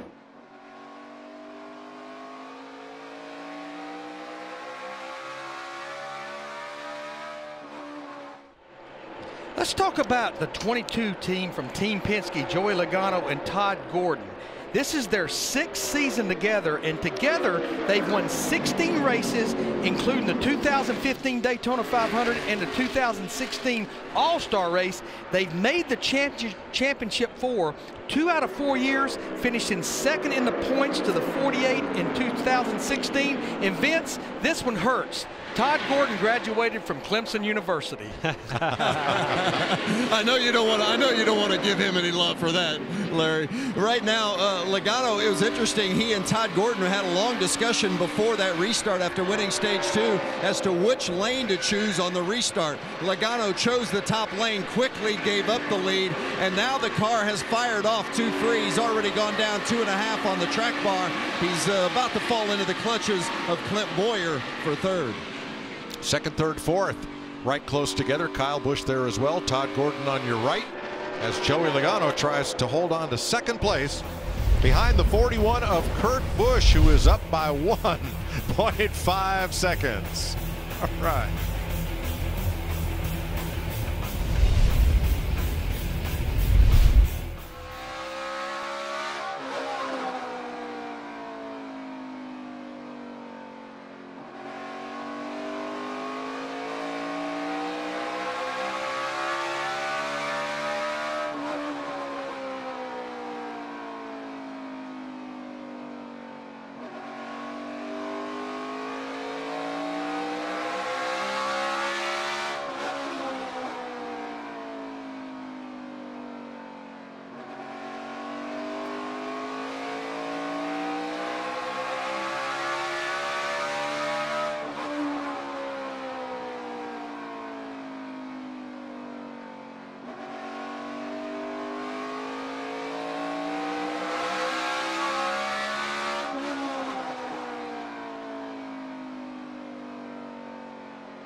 NASCAR on Fox, under the lights, 32 laps away from lap 200, and we've already been through 2 stages. It's been Joey Logano's race, but right now, Kurt Busch, your leader. It's a Monster Energy race break with Michael Waltrip, Chris Myers trackside. Let's get your thoughts first on Kurt Busch. When he won this race 3 years ago, he was going through a tough time. He said it was a very important, very pivotal win for him in his career, and obviously he's settled in now with Stewart Haas. Yeah, and I'm going to watch that left rear fender there and that tire. It's been scrubbed upon. I hope it's not a slow leak there because a really fast car. I like what he's doing right now. Joey Logano, I'm going to be interested also watching him, Chris, and Aric Almirola. We've talked about he doesn't fire off fast right off the bat. Maybe he doesn't do that on purpose. As these laps wind down, when he has to go on the initial get-go, you might see some speed. Yeah, and Jimmie Johnson, who started 17th, he had some issues, really had, and just till recently, kind of hanging around him. It's been a while since we've been, 9 races into a season, and Hendrick Motorsports hasn't had a win by now. Yeah, and he struggled mightily at the start of this race, but he's raced his way into the 20th position. He's currently in the free pass place, and see if he can get some speed out of that car. I'm seeing better running speed right now. Can he become a factor? He's got some work to do. Kyle Larson, on the other hand, is a guy we picked early in the race to be one of the guys we thought could win this baby. Not a lot of speed out of the 42 so far. Yeah, and for Kyle Larson, interesting, his last win was here in this race, just like Joey Logano. His last win was here. Kevin Harvick had the pit road penalty with the wrench being thrown in an area of one of his moments, and right now battling in for 7th spot with Aric Almirola. Keselowski right in front of him. Yeah, and I talked about maybe Eric taking it easy on the initial get-go to take care of those tires. Kevin's the opposite. He's had to march after that pit road speeding penalty, and that car's really coming to life. He and Brad, they could become factors as well. It's the Toyota Owners 400. What are all these Fords doing? Well, they're dominating so far. The Toyota pole sitter, right, our defending champ in the Monster Energy Cup for last year, and he's hoping to be back and getting his 2nd win back up to 4th. Martin Truex Jr. What happened from the start of the race to where he slipped back a little bit? He was running 8th much of the first 2 stages. Well, like we talked with Joey before the race started, this track went through some major changes, and I was interested to see if guys that fell back early could rebound late, and Martin Truex is really the only guy that's shown to have the speed now, and he didn't have it earlier. This could be really playing into their hands as we race toward the checkered flag tonight. Yeah, and right now the 4th and 5th place drivers, Logano, Kyle Busch, of the 8 races so far, they both had 7 top 10s, the most of any drivers. Of course, Kyle has a win and back-to-back wins, going for his 3rd straight win, whereas Logano is trying to get his 1st win in a year. That's your Monster Energy race break. Let's rejoin Daryl, Jeff, and Mike. Thanks, Chris. 161 laps to go as we watch Joey Logano's mirror fill up with Kyle Busch. And behind Kyle, Brad Keselowski closing in. Behind Brad, Kevin Harvick, and then this battle for 8th place.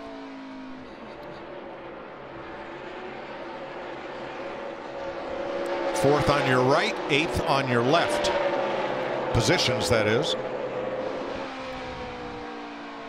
We just haven't seen Almirola have that speed at lap 30. Of course, I think Denny Hamlin's gotten a little bit better on this run and put some pressure on Almirola, but typically lap 30, lap 33 or 4, we see that 10 car really march to the front. I don't know about that this run, Regan.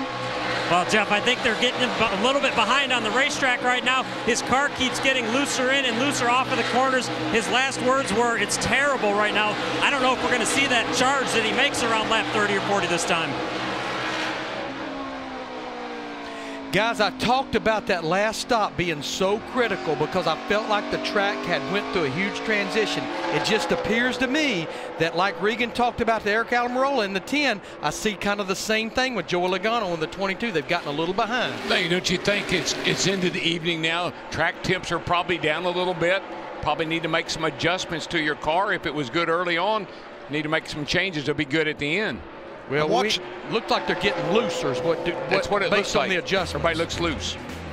Watching the 2 of Brad Keselowski run a very calculating race. He caught the car ahead and then let Harvick by.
150 laps to go in Richmond. Everybody chasing Kurt Busch.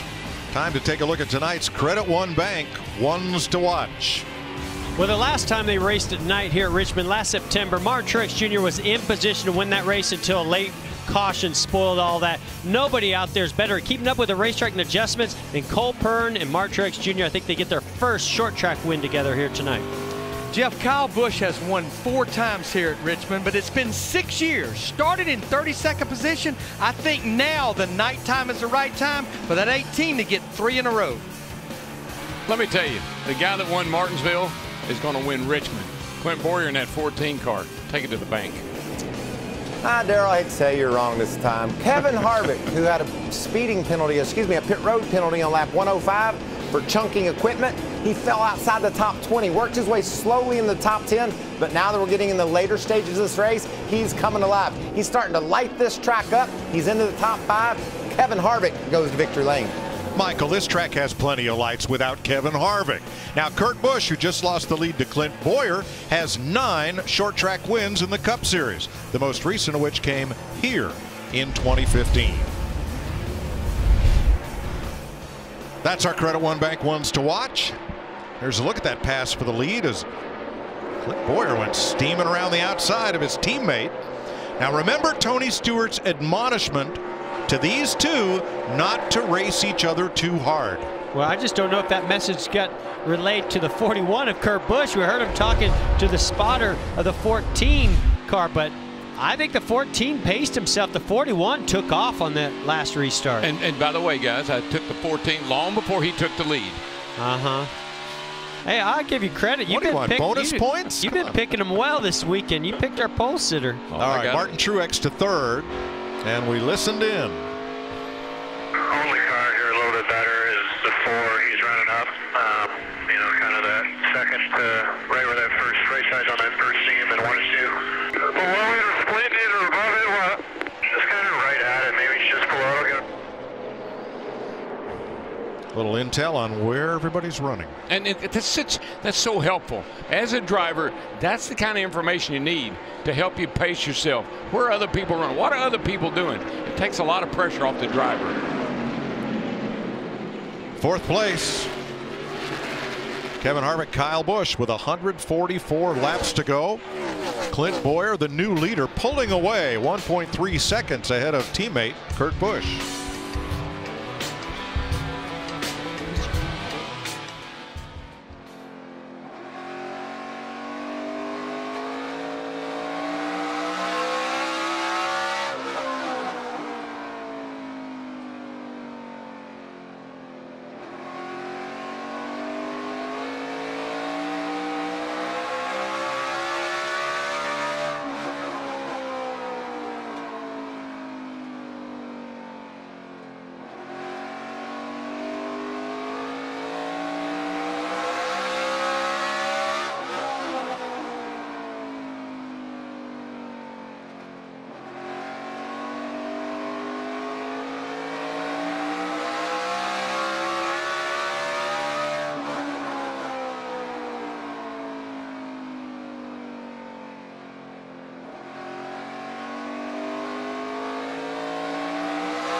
Monster Energy NASCAR Cup Series Racing Toyota Owners 400 is sponsored by the Ford Hall of Fans. Are you the world's greatest NASCAR fan? Here's your chance to prove it. Go to NASCAR.com/Ford. 136 laps to go in this Monster Energy Cup Series race, with Clint Boyer leading by 1.9 seconds, and the new second-place car, Martin Truex. Kurt Busch trying to hold off Kevin Harvick for third. Matt. He's been the goer. Kurt Busch fading now back to the fourth position, dealing with his teammate. The chassis adjustment they made has not helped. The car has transitioned now from being free on the previous run to now is too tight on entry, especially across the center.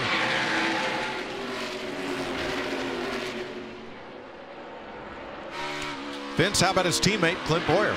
Well, they've been keeping an eye, Boyer's camp has, on his teammate Kevin Harvick. They just told Boyer that Harvick's been running a car width off the bottom on both ends, and it has made him fast. So Boyer has certainly taken note of that, but they just relayed to Boyer, you're 2/10 faster than everybody else. We don't need to be that fast. We got to take care of it, back it down a tick, and he has. Let's go back to 7th place, Joey Logano, Denny Hamlin. There's nothing any sweeter than a driver in front of tell you slow down a little bit. Now, back in the pack, things have not been as nice up front. This is Ryan Blaney. Bam. Into Alex Bowman. Paint and pieces begin to fly. Unfortunately, Alex Bowman, that's not the first time he's gotten a little contact from somebody running into his rear bumper. Now Bowman is 2 laps down in 25th. Blaney 1 lap down in 19th. Bowman's just he's just having a bad night. Bubba Wallace on pit road in 23rd. Larry, does this start the cycle? Totally makes sense, Mike. Again, as I said, we went back racing with 188 laps to go. If you break that down into roughly 60 to 65 lap runs over the next 10 laps, that would be the window to break it into thirds. Well, we'll see how that works out for him. And Larry, I liked what we talked about earlier. If you're going to do that strategy, you can't make any mistakes. You got to be flawless on pit road. And you have to be committed to it. Who's that? Kyle Larson coming to pit road. 42 pit road, yep. From Larson pitting out of 11th place. Yeah. And his teammate Jamie McMurray coming in as well, and so is Ryan Blaney. Matt. Balance just hasn't been there much of the night. When he had that penalty, having to go back almost to 20th, it was very tough for the team to recover an air pressure adjustment here on the 42 short pitting, just like his teammate, the one of Jamie McMurray. Allmendinger's in. Here comes Logano and Ricky Stenhouse. The 19 of Suarez almost ran into the back of Ricky Stenhouse. Suarez had to make another lap. He couldn't get on pit road. Ty Dillon in as well, and here comes Martin Truex to pit road. Vince.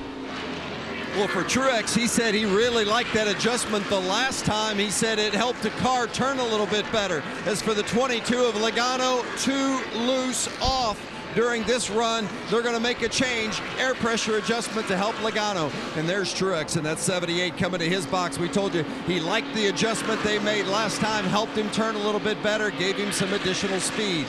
The 9 of Chase Elliott in as well. The leaders are in. Boyer on pit road. Kurt Busch, Kevin Harvick. Seems like all it took was the 78 of Truex, Matt.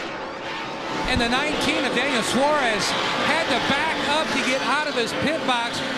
Now we've got an issue with the pit gun on the right side. They had to pull it back over, losing time to Vince. No changes on the 14, just 4 fresh tires. He's been fast. The 19 of Suarez yanked the air line of Kurt Busch's tire changer and the gun. That was a problem. Regan. Kyle Busch on pit road. His race car is getting too tight, but the back is loose. He wants both rear tires, lower air pressure. Almirola in. He's getting 4. Mike, that was just a disaster for Suarez. He couldn't get on pit road. Stenhouse in his way, went around, had trouble in the pits. Wow, what a terrible sequence that was. Stenhouse and Bubba Wallace, commitment line violation, entering pit road. Penalties coming.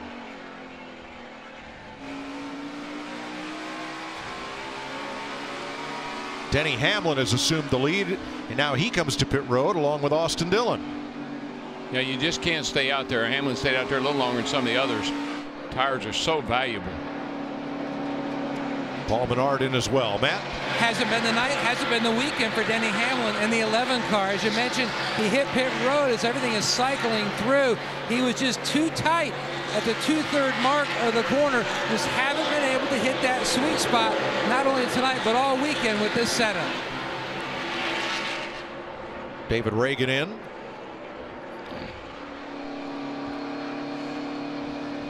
And here's the commitment line violation on Ricky Stenhouse. Alex Bowman pitting now. You have to have all 4 wheels below that orange box. And he locked up the tires and drove over the orange box with the right sides. Now watch the air hose yank and the air gun. And the 19 was speeding coming in for the second time, so he got a penalty.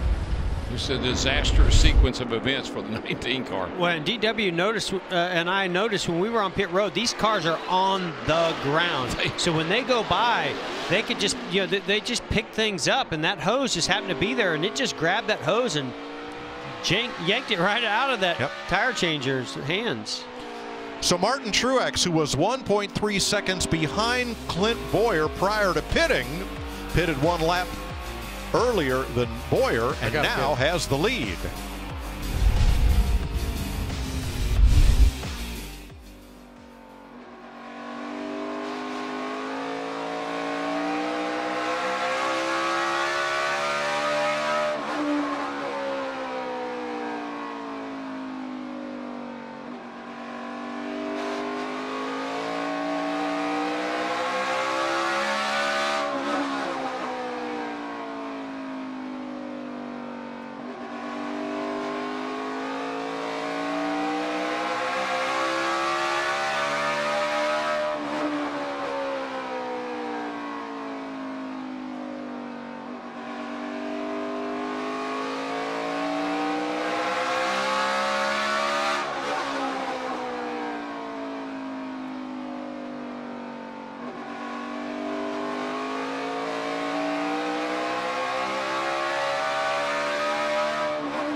.115 laps to go in the Toyota Owners 400. Let's have a look at tonight's Toyota top performers. Martin Truex Jr. the leader by 2 seconds. Kyle Busch in 4th after starting 32nd. And Denny Hamlin in 11th. 15 cars on the lead lap. Make that 14 as Ryan Blaney is going to fall victim to Martin Truex's charge here. Yeah, Blaney's running in the 15th spot. 10th place here. For 10th. There's a lot of battling going on all around the racetrack for positions. It's incredible what tires does to these cars. It just wakes them up for a little while.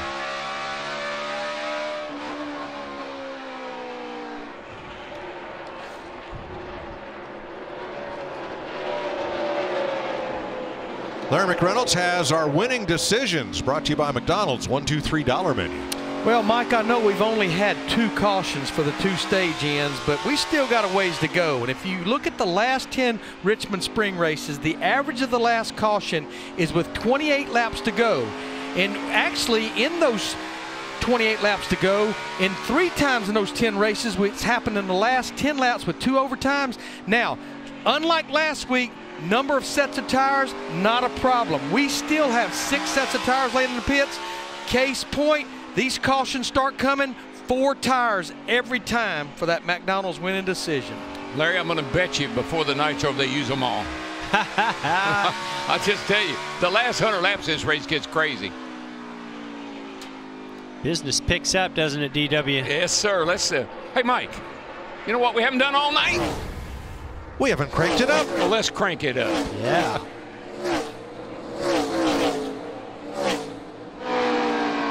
Still there.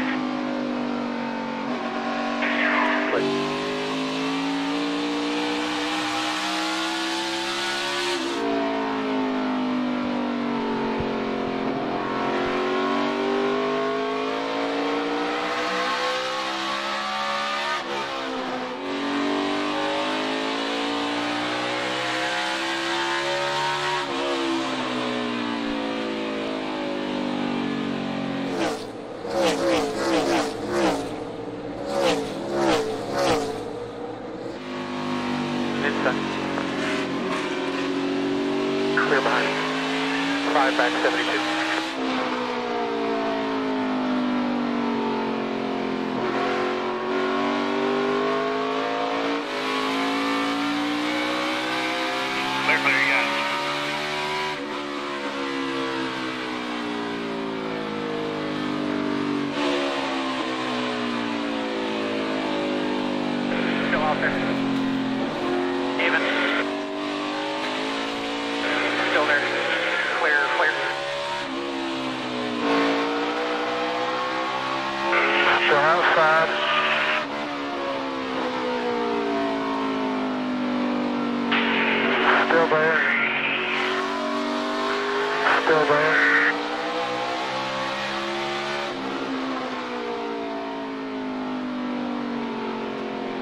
Continue being behind that 00 up here when y'all catch them.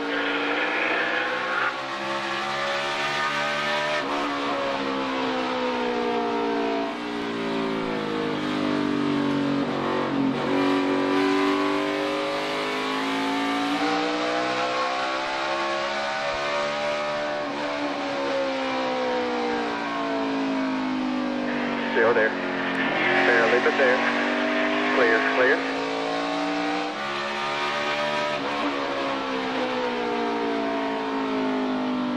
Still out there. Still there. Clear.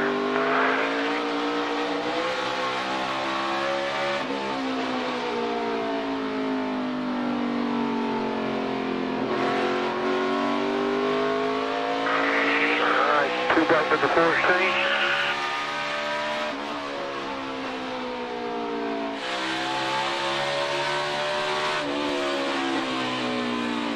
Still there. Clear.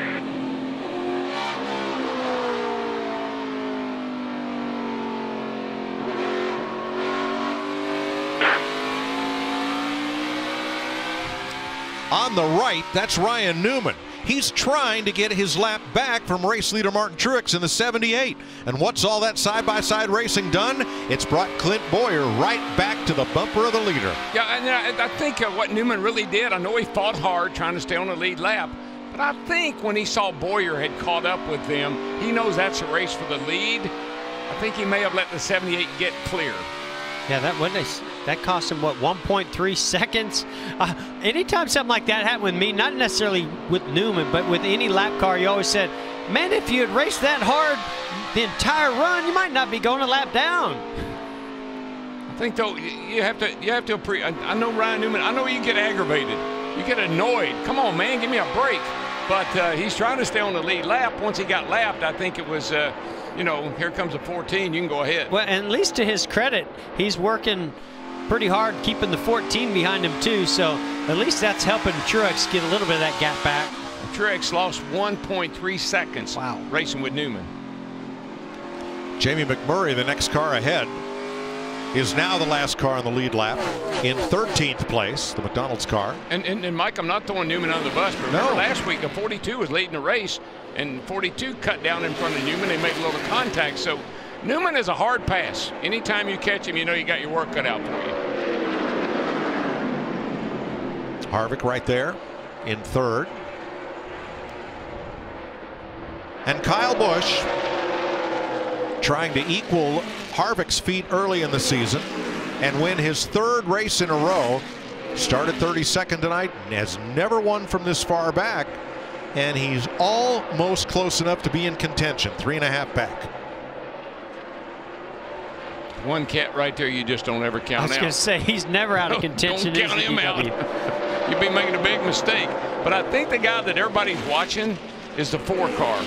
The 4 car, I hear a lot of crews talking about he's running a different line. He's running a little bit and doing something a little bit different, and he is catching our front 2 leaders. You know what I'm noticing? These long green flag runs, what do they normally enhance? A great team, great communication, great pit stops, the whole team effort. And what we're seeing, look at these veteran teams and driver combinations with Truex, Harvick, Busch, Logano, Keselowski, and Boyer up there in second. And we're seeing the effect of strategy. Here's Kyle Larson in the 42. He was 11th when he pitted. He was the first of the leaders to pit at lap 270. He came out 5th and is still holding within a couple of positions of that, racing for 7th with Kurt Busch and Denny Hamlin. But Mike, I think he's paying the price now for maybe pitting too soon. Yeah, he needed a caution, right? Yeah. Larry, he would have liked to have really taken advantage of that track position he gained, maybe run about 15, 20, 30 laps, and then get that caution. That gives him his track position, have a good pit stop, maybe some adjustments, and he's right back in it.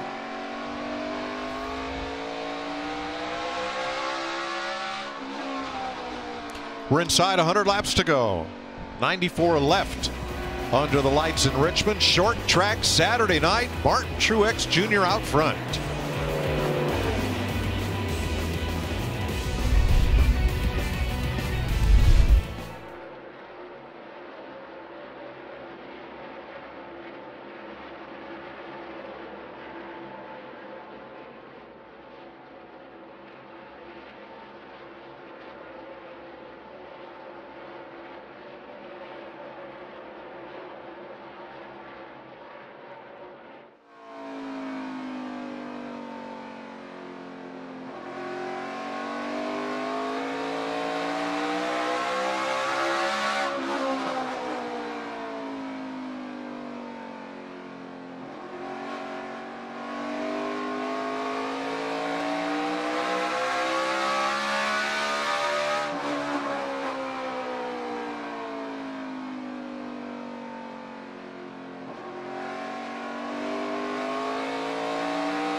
It's gonna be a NASCAR fun style. race.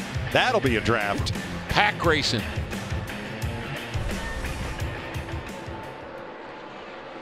Remember how wild that race was in Daytona? Can't wait for next week. Yeah, it's going to be a NASCAR. Truex with a half-second lead over the Fords of Harvick and Boyer. Then Kyle Busch's Toyota. Brad Keselowski has moved up into the top 5. Yes, 12 seconds back of the lead, but this is the highest Keselowski's been. Yeah, nice recovery. We talked about Keselowski earlier. We thought he was dog meat. I mean, he wasn't running worth a flip, and now look at him. Here he is. So the sun goes down, the track cools down, and he's there he a is. perfect case of I don't care how fast you are or how slow you are in lap 50. Tell me about lap 350. Lance Martin Truex's lead is dwindling. Well, and you guys noted the battle with Ryan Newman. Newman was a lap car, and it cost Truex 1.3 seconds of his lead. Well, it also cost him his rear tires. Truex said, that battle with Newman really hurt my rear tires. I'm not near as good now as I was before. Yeah, even if it didn't wear them out, it heated them up.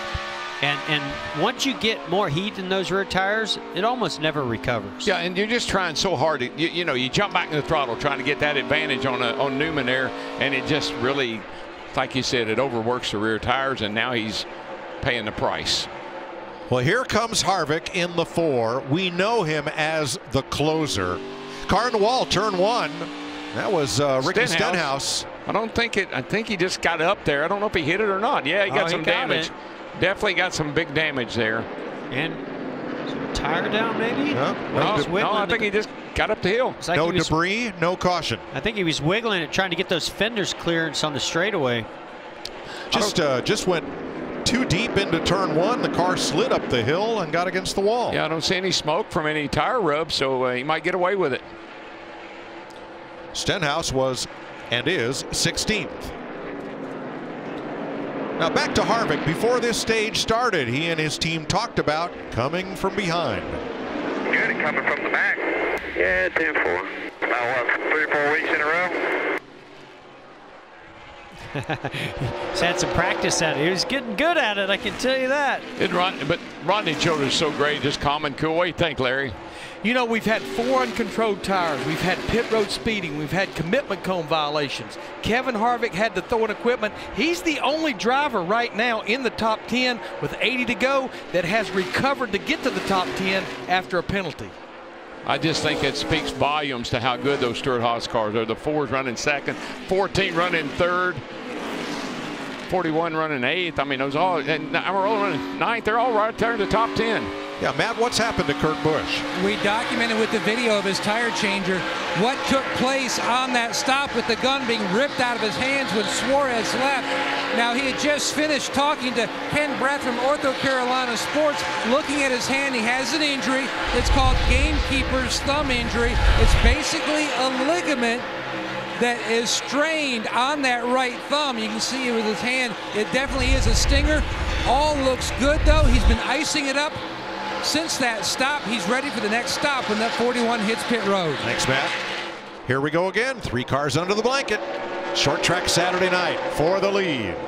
And you can just see the 78 of Martin Truex Jr. just losing that drive off the corner. Those rear tires are definitely taking a toll now on him as the 4 car moves to the outside. And here comes the 14, who's been so good on long runs. The 14 is loving this because the 78 and the 4 are going to battle a little bit here, and that's going to allow Clint to close right back up on these guys. Going to have a heck of a battle for the lead coming off turn 4. Let's wait and see where the start finish line was. It doesn't get any closer than this. This is great.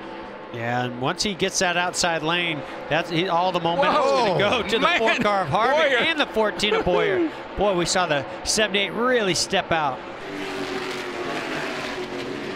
Good thing he stayed low. Ryan Blaney may have brushed the wall in turn 2. Comes a little slow off that corner. But Mike, that's what you want, a veteran driver. Hold your line, don't move around, and I'll pick my way by.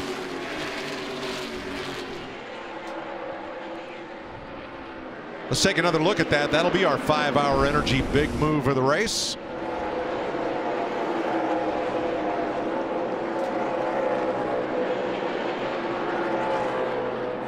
Four to the high side, and Boyer squeezing up to the outside to take second. Mike, something I've noticed on all the cars, they didn't start the race this way, but everybody's left rear tire has got the lettering rubbed off of it, which tells me they've made some huge air pressure adjustments. Oh. Martin Truex falls to third. Here's his radio.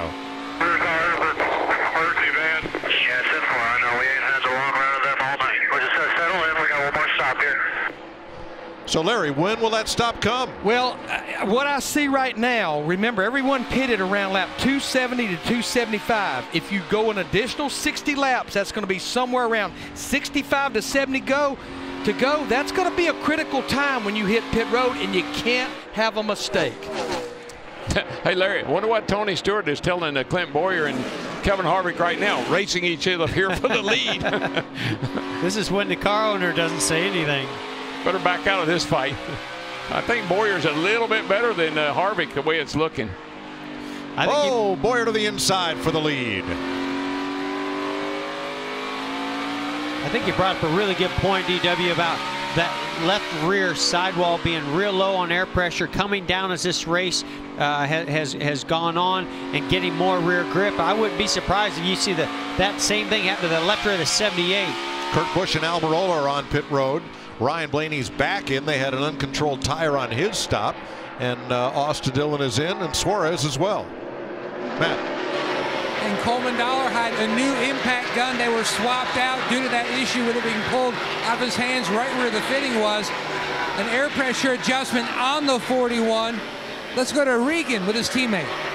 Almirola hits pit road. He gets 4 tires of fuel. He wanted to go back on all of his previous changes. He's way too tight in the middle and loose off. Here they all come. Logano, Jimmie Johnson, Chase Elliott, Erik Jones are in. Now Ryan Newman. The first one of our leaders there, the 22, Vince. Joey Logano has spent so much of this night out front, but the car has gone away from him here over the last couple of runs, losing grip, just no turn off. That's the major complaint right now for the 22 of Logano. Chassis adjustment and 4 tires for Joey. Keselowski, William Byron, Ty Dillon in. The 42 tried to get to pit road, but couldn't. There was such a log jam of traffic. Regan. Brad Keselowski hits pit road. He needs more short run speed out of his race car. They gave him 4 tires fuel and an air pressure adjustment. Clint Boyer, the leader, from Kevin Harvick, his teammate, and they are both pitting right now. Truex is in. Vince. Well, you heard the radio from Truex just a bit ago where he said he'd burn off those rear tires, and Cole Perrin, his crew chief, said we just haven't had a long run car all night. Air pressure adjustment and 4 tires for the 78. Matt. Great opportunity for these athletes to shine. Kevin Harvick's guys, Eric Maycroft and Daniel Smith, the changer, going to work. Harvick said the balance is okay. I just can't get up off the corners. Jack goes up, Vince. Make a mistake on pit road now. Clint Boyer, no changes, just 4 tires for the 14 and a good stop. Good stop for Kyle Busch as well. Kyle Larson finishing up. He pulls away. And now everybody but Denny Hamlin and Ricky Stenhouse of the lead lap cars have been to pit road. It's getting crazy, Mike. I just feel that the intensity is picking up. I feel it. Hamlin cannot pit. There's a car to his inside, David Reagan. He'll have to make at least another lap. Now, just prior to the pit stop, watch Kyle Larson just in front of the leaders. Big wiggle. Trying to get to pit road, misses it. Couldn't do it. He was just on the brakes hard, and the back tires were losing grip, maybe even wheel hopping a little bit getting into turn 3. Alex Bowman in, and here comes the leader. Hamlin locks the brakes up coming to pit road. Just like the last cycle, he is one of the last to pit. Mike, there's a change in the attitude of all these drivers. Their body language has changed. All of a sudden, I see guys taking a little more chances, pushing a little bit harder, sticking it in holes that they weren't sticking in earlier. This is going to get good before it's over with. Matt. Sean Curlin takes a tear off Hamlin's windshield, give him better vision. The car just fires off way too free, but it comes in nicely near the end. Hamlin was, or excuse me, Truex was 1.8 seconds back in third. He pitted 1 lap before Boyer and Harvick, and he has the lead. I don't know how long that's going to last, so that Boyer is on his back bumper, and I think that 14 car is pretty good, guys.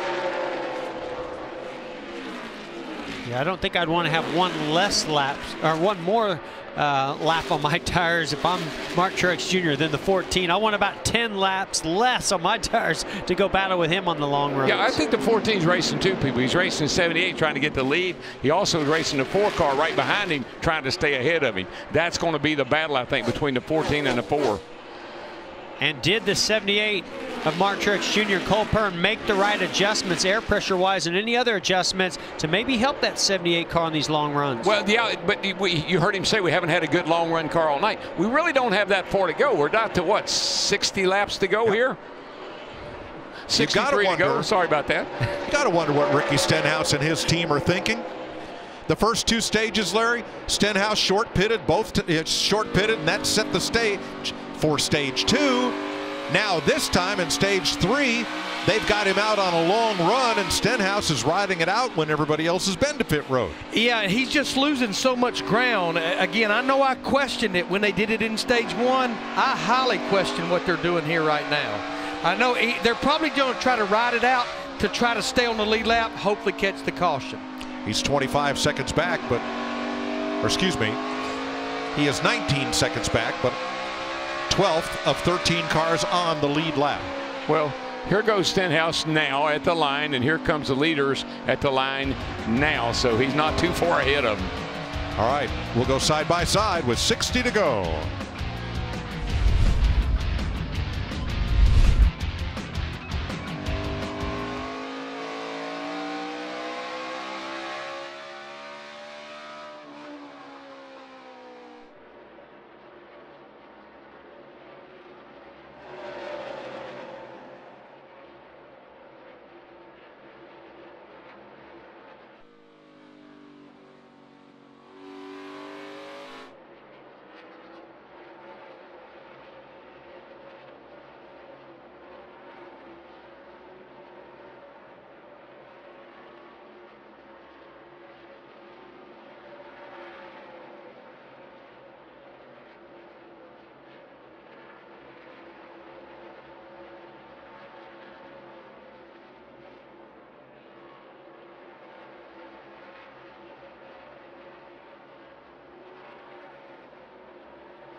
I can switch this up. You're pulling for me, aren't you? Yes, I am. I'm here for you. 54 laps to go in Richmond. You're watching leader Martin Truex from our aerial coverage provided by Goodyear. Everything Goodyear learns making tires for the grueling demands of NASCAR inspires what rolls into yours. From the official tire of NASCAR, Goodyear. What do you think, guys? Can Truex hold him off? He's got a 0.6 of a second lead. And right now, Vince, it seems to have stabilized for the moment. Well, we talked about those adjustments on that last pit stop. Were they going to be the right adjustments? They seem to have been for Truex, but how about for Clint Boyer?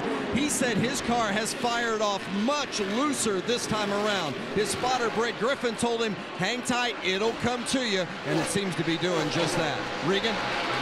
Adam Stevens on top of Kyle Busch's pit box just reminded his driver, we're going to have to go a little bit further on this run than the previous run. That's important because a driver, even if it's only 10 more laps, has to manage those tires through this run if he wants to get to the lead at the end. Guys, I'm going to tell you, we're going to have a heck of a battle here before long. The 78, the 14, the 4, and now the 18 is bringing himself into play. It's been a struggle for Denny Hamlin. He told us in the pre-race that they took a swing at it. The car did not work well for him in practice. Even though he qualified well, he wasn't sure what he'd have tonight. He's running an 8th. Pulling down on Kurt Busch for 7th place here. And you just look back to practice, how much valuable time they lost in practice of making runs to be able to fine-tune and adjust this car for tonight's race. Yeah, and just think, Mike, we have had no caution to work on the car. None. I mean, only on the stage breaks. That's it. So we haven't much chance to fix anything. Certainly can't make any big adjustments, can you? Nope. Nice run for Aric Almirola, 9th place. Meanwhile, Ricky Stenhouse has finally pitted with 49 to go. Here's Chase Elliott, 10th place.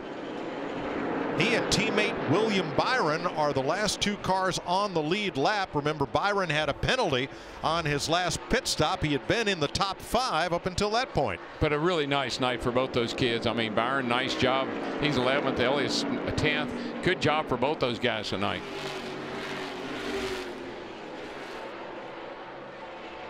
Ryan Newman, first car 1 lap down. Then Jamie McMurray for the transfer spot. Jimmie Johnson is the 4th car 1 lap down behind Kyle Larson. And Mike, I think that's a heck of a recovery for the 48 car, because I mean, he's been terrible tonight.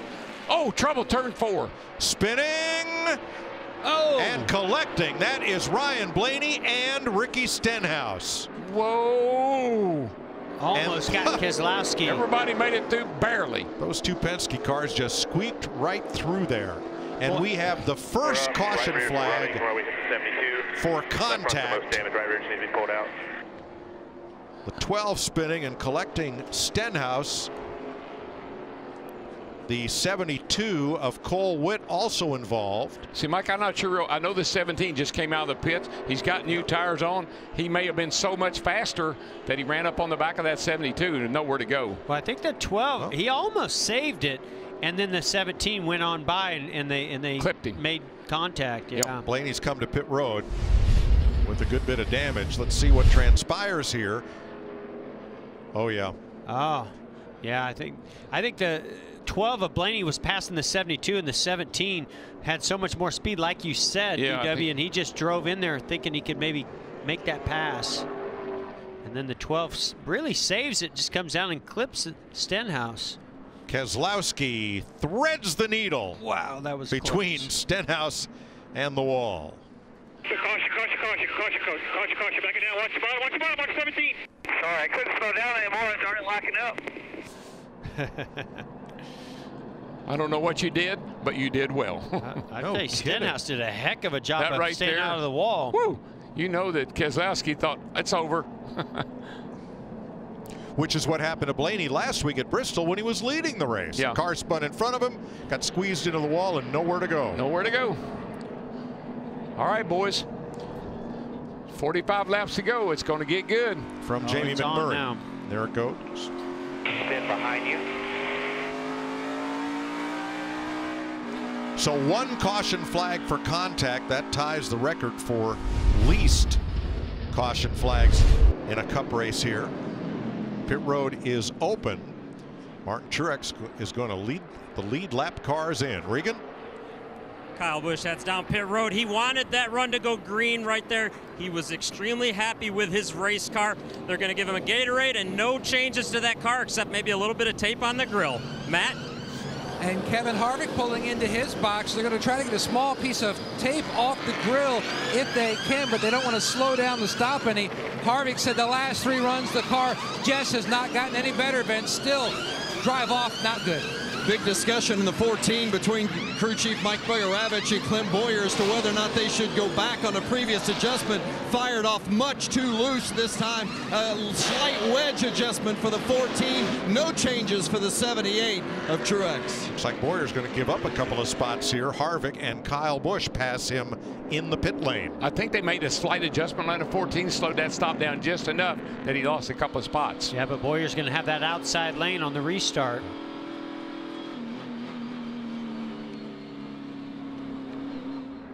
Martin Truex from that #1 pit stall. Pole sitter has first choice of pit positions. Usually takes the last #1 pit stall. Now you're with Alex Bowman as he threads his way through here. Bowman has had a pretty exciting night. Yes. That's the first time it didn't include any contact. Yeah, good thing Nationwide was on his side. Ryan Blaney, Ricky Stenhouse get together to bring out the caution. Just kind of the way racing goes when one driver has tires that are much fresher than everybody else's. Remember, Stenhouse did not pit with everybody else, stayed out a long time, got fresh tires, fired off like a rocket, and right into trouble. Yeah, this is the dangest race I think I've ever seen. I mean, to run all these laps without any cautions, but I'm just telling you, I could feel, I didn't know what was going to happen. I knew something was going to happen, and we're going to have some exciting, the last 45 laps of this race are going to be some of the best you've ever seen, I promise. We've seen so many different grooves, and I think that's why we've seen this thing go green so long. Now, those grooves are going to narrow up. It's on, isn't it, More buddy? action's about to come. All right, will this be the run to the checkers? We'll see. And next week, something completely different.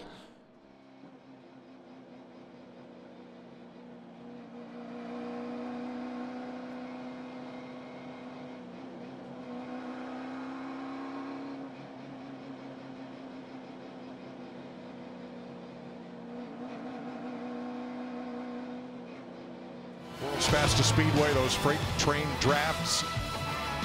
And on Saturday in Talladega, our drivers only telecast. Here they are, drivers turned announcers, as we did one day last year at Pocono.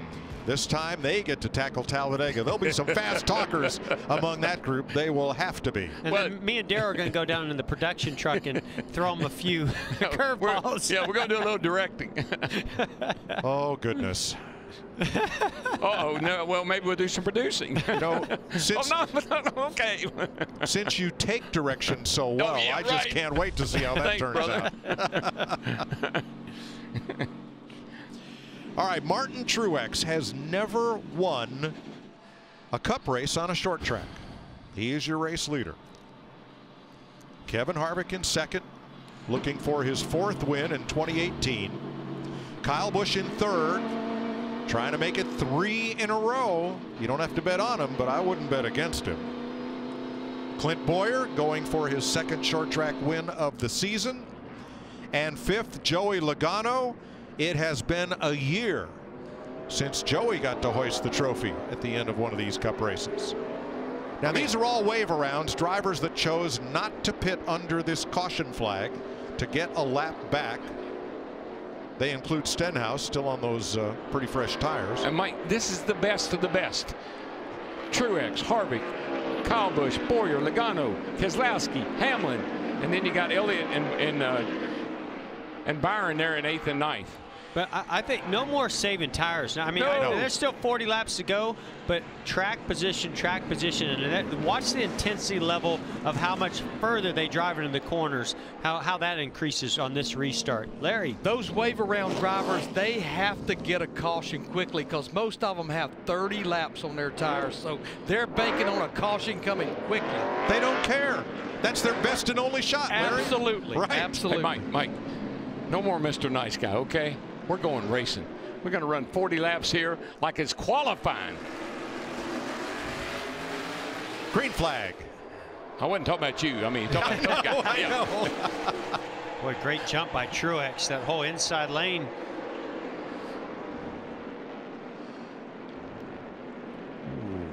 Whoa, see Larson up the hill. Yep, Larson way up, but did not touch the wall. And Kyle Busch fighting for 2nd and gets it. Yes, he does. Denny Hamlin in the mix in 5th behind Logano. How about Hamlin? Kind of been a sleeper all night long. Yep. Here he is. Just like this car very much all weekend. Logano on the bumper of Harvick. Oh, and then the 11 of Hamlin as a 22 bobbled off of turn 2. He almost gave him a shot. Boys, I'm telling you, take no prisoner now. You got to go hard. If you see an opening, stick your nose in it.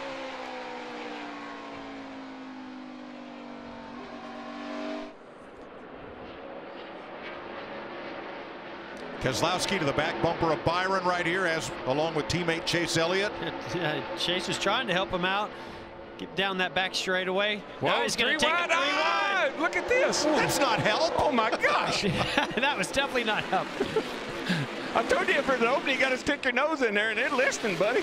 Go for it. And this isn't over. Oh, no. Elliott to the outside of Keselowski, takes the spot. Kurt Busch looking at the 41. Keselowski's coming back on the outside of Chase Elliott. You're loving this, aren't you? I love every minute of this, boys. You bet. This is as good as it's what I love about short tracks. You can push, shove, beat, bang, and keep on digging. Watch Chase Elliott's hands. Yeah, he has white gloves. You can really see those hands working through that windshield. Left, right. You know what he said? This probably isn't a very good idea, but I'm going to do it anyway. Elbows up. Hey, he saw an opening. Oh, Gotta go. Oh! Jamie McMurray hard in the wall. Yeah, he hit the wall hard. I think someone may have crowded him up there. A lot of smoke from Ryan Newman. Yeah, that's Newman with a serious tire rub. Yeah, he's got to get to pit road fast. And no caution. I'm not so sure that he didn't. You know, he might have busted something when he hit that car. Well, he may have busted a radiator or a oil cooler. The state of Virginia. Uh-oh, teammates not real happy with one another. Oh, now we're going to have a little get together here. Family feud. Come on, boys. What'd I tell you? How many sets of tire we got left now, Larry? Oh, we got plenty. We got 4. You may have teammates, but with 30 laps to go, you have no friends. That's exactly right. Newman has made it around to pit road. We saw McMurray hit the wall really hard. Let's see if we can see why. He's the #1, center of your screen in red and black. Like Kurt Busch. Kurt kind of runs him wild. Yeah, he got up the hill. Well, I don't know why he's mad at Larson unless there's something that transpired a lap or two before that. Let's see down here in the 3rd and 4th turn. Yeah, Newman had nowhere to go. Not sure what that discussion was. Well, you know what I think it is? Somebody hit me. I'm going to hit somebody back. Oh, okay. I don't know what happened, but I'm mad. Yeah. So Kurt Busch carried McMurray up and into the wall. Yeah, if I was going to be mad at anybody, I think I'd be a little bit mad at Kurt Busch, but I'm not sure what this is all obviously about. McMurray feels like something happened that maybe caused him to be in that position. What we have here is a failure to communicate. I think they're communicating perfectly. Well, I mean, you know, your teammates, you'd think they would know what, you know, can I talk to my teammate or tell my teammate, do something. So McMurray had damage and a flat. Newman goes to the garage. Here's Larson's radio. Sarah, my car now. I don't know what that's about. Just let him go. They just gave us the free pass. Not our fault. He got in a wreck. It's not our deal. All right, pits are open, Regan. Kyle Busch hits his pit stall. His race car was very tight landing right there. He feels like he was on the splitter too hard as the speeds are picking up. They're going to free up the center as well. Matt? Hartman drove through the oil from Newman's car. He said the car was loose on entry. He did move the track bar around tight across the center. He was losing so much time and no drive off as well, Vince. Gotta be fast and efficient here with your pit stops. No mistakes. The 78 said they fired off a little freer that time, but they think it's the racetrack. Still, no changes this time. Not the first one off pit road. A little issue on the left sides of that 78 pit stop. And I think the source of the discontent was Jamie McMurray and Kyle Larson were both racing to be in the free pass position. Well, yeah, that could be. There's the race off pit road. That'd be my story anyway. Busch, Hamlin, Truex, 3 Toyotas. Top of the field. Harvick and Keselowski. Going to be a little more cleanup here.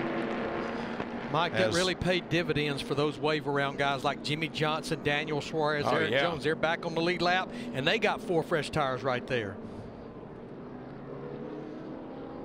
Game on.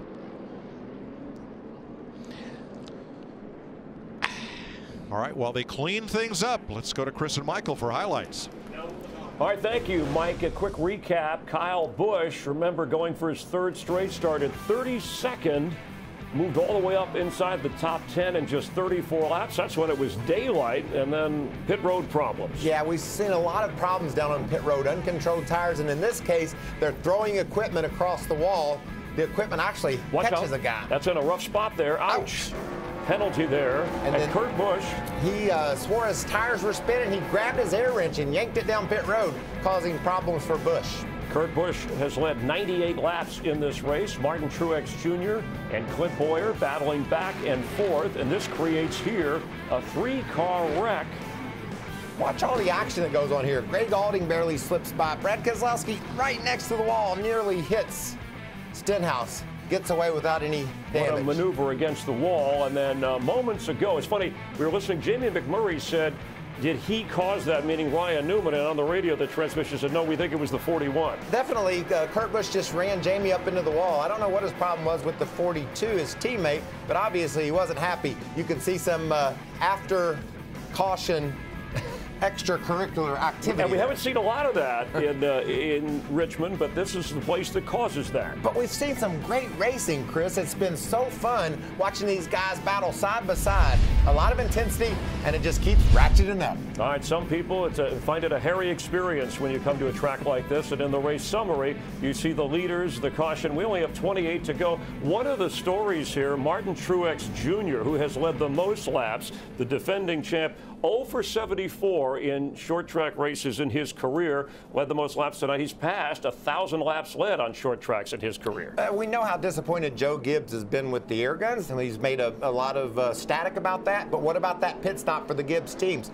Put Hamlin and Kyle Busch out in front, and I think those two at this point in the race are the fastest cars on the track. So advantage right now to the Gibbs Toyotas. And 3 Toyotas in front, and then you have a couple of Fords. Brad Keselowski, that pit crew, they gained a couple of spots, 3 spots actually, and he's looking for his first win of the year. At this point last year, he had already been to victory lane. And think about one other guy, Jimmie Johnson. He's finally back in the game. We talked about how pitiful they ran early in the race. He kept digging. He found his way back on the lead lap, and that car has some speed. It'll be fun to see if Jimmie can hop in there and do anything. And starting deep, as we mentioned here. Wow, that's all I can say. He comes from the back better than anyone else. Check that out. 30th to the win in Sonoma. Tonight he starts 32nd, and right now, Chris, he's my favorite to win this thing. Trying to win his 3rd straight 5 times in his career. He has won back-to-back, came in as the hot driver along with the favorite here, but prior to the year, the favorite to win the Monster Energy Sprint Cup or the NASCAR Cup Championship, and right with him Kevin Harvick as well. And when you looked at that right before that caution came out, you had the guys who have been dominant this year with Truex, with Harvick, with Kyle Busch. Yeah, and isn't it great how the cream just rises to the top? But I'm going to tell you, Chris, this track is going to be tricky. There's a lot of speedy drive that has gone down. We saw either oil or water leaking from the 31 of Ryan Newman when he went to the garage. So footing could be treacherous on this restart. Chevrolet has not led a single lap tonight, although William Byron is up to 6th, followed by Chase Elliott at 7th with just 26 to go. Let's head back upstairs and rejoin Jeff Gordon, Darrell Waltrip, and Mike Joy. Thanks, Chris. Kyle Busch, your race leader. His 2 worst starts in Richmond before tonight, 32nd and 34th. He finished 2nd both times.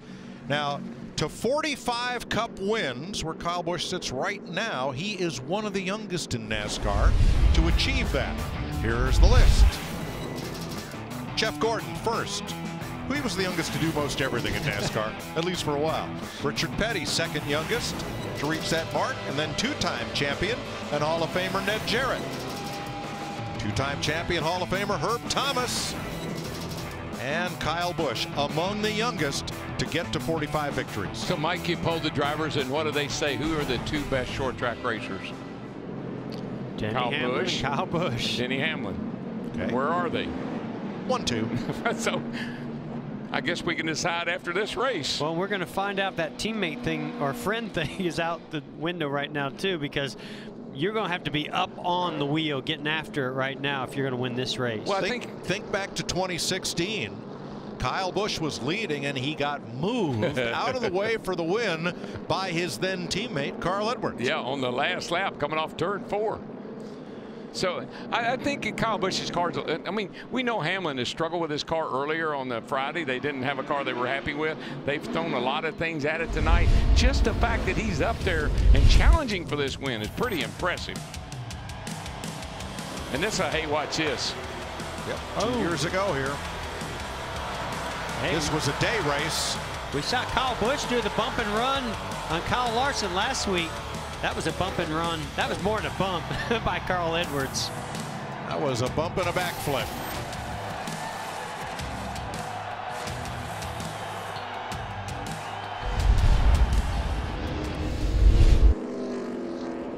Well, boys, Larry, what do you think we ought to do here? Both hands and feet up on that wheel and pull those belts tight one more time. Yeah, baby. Oh, come on. I'm not so sure we're done seeing cautions yet either, Larry. No way. They will restart with 22 laps to go. Don't forget we have overtime available if needed. And what, 2 of the last 10 spring races here have gone to overtime? Just we've had 2 overtimes in the last 10 spring races, and 3 times in the last 10 spring races the caution came in the last 10 laps. If they get to beating and banging, that pace car's got a good shot at it. I'm looking back there in that 3rd row outside William Byron. I guarantee he's never seen anything like what he's about to see. Here we go. Green, green, green. Oh, I think William may have missed a shift. He definitely didn't get going. Oh, yeah, and he's up in that real high, loose stuff. That's going to be treacherous off Truex clears the 11, goes to 2nd. They made it. Not yet. They're 3-4 wide back here. Johnson takes him 3 wide to the bottom. He gets into Suarez. Suarez comes up, gets into Jones. Almirola gets into Suarez. Looks like bumper cars. Everybody's bumping into each other, but they're hanging on to them. That's the cool thing. No time to lift, Darrell. No. And Kyle Busch pulls away. And we've seen how good the 78 of Mark Truex has been on these shorter runs. He had to work on those longer runs. I just hope he still has some short run if he's going to put up a battle to the 18 of Kyle Busch. Yeah, 20 laps is not a lot of time to get anything done here. You put Kyle Busch out front. He's a hard man to chase down. Byron Logano side by side fighting for turn 3. 9th place.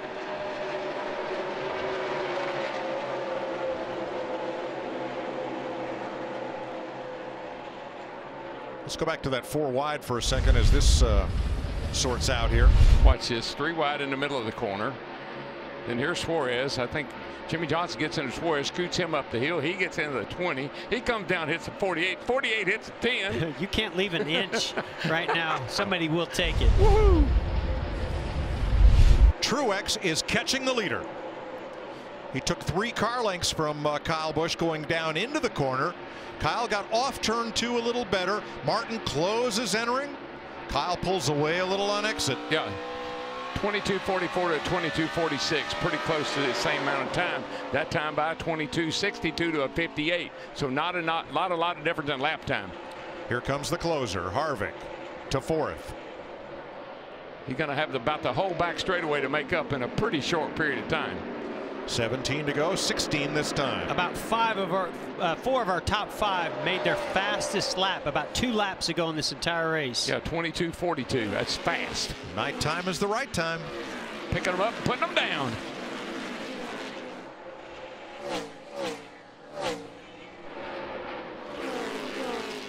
"17 lead lap cars back to Matt DiBenedetto. And the front 5 here, pretty equally spaced, at least for the moment. 5th place is the battle. Chase Elliott. Yeah. Fighting with Brad Keselowski in the 2. Yeah, it looks like Chase has the position down on the bottom. So hard to complete that, though, on that inside coming off of turn 2. As long as he can get to the inside, he's got a chance because he can get along beside the 2. No, 2's going to pull him. Kurt Busch for 8th. Against Joey Logano.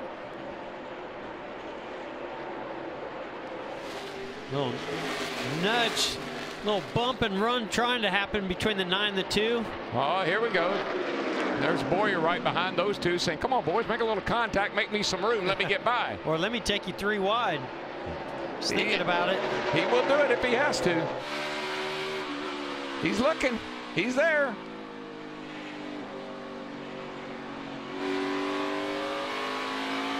Whoa.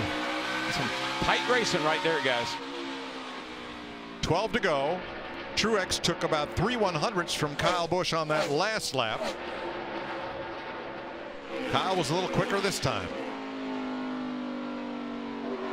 Clint's a little better down here in 1 and 2.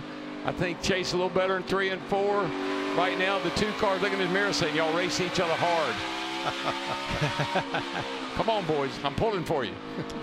Yeah, just you'll see these drivers, they'll give that inside lane. They know how difficult it is to complete that pass. You see the 9 of Chase Elliott jumped in the throttle trying to get to the outside of the 2 of Keselowski. Whoa, that just didn't work out. 3. Spinner up and into the wall. We'll have a caution. Ooh, boy. That is David Reagan. What do you do on pit road now? Pedal left rear.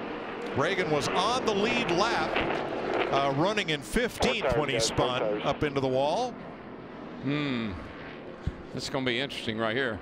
They've only been out there. They've only been out there for 20 laps. There's only 10 to go. What do you want to do? We have 11 laps on these tires. They pitted a while ago with only 6 laps on their tires. We're probably going to go back racing here with about 5 or 6 to go. I think pit road's going to be a busy place. I really do. I hope so. But I think I would stay out if I could.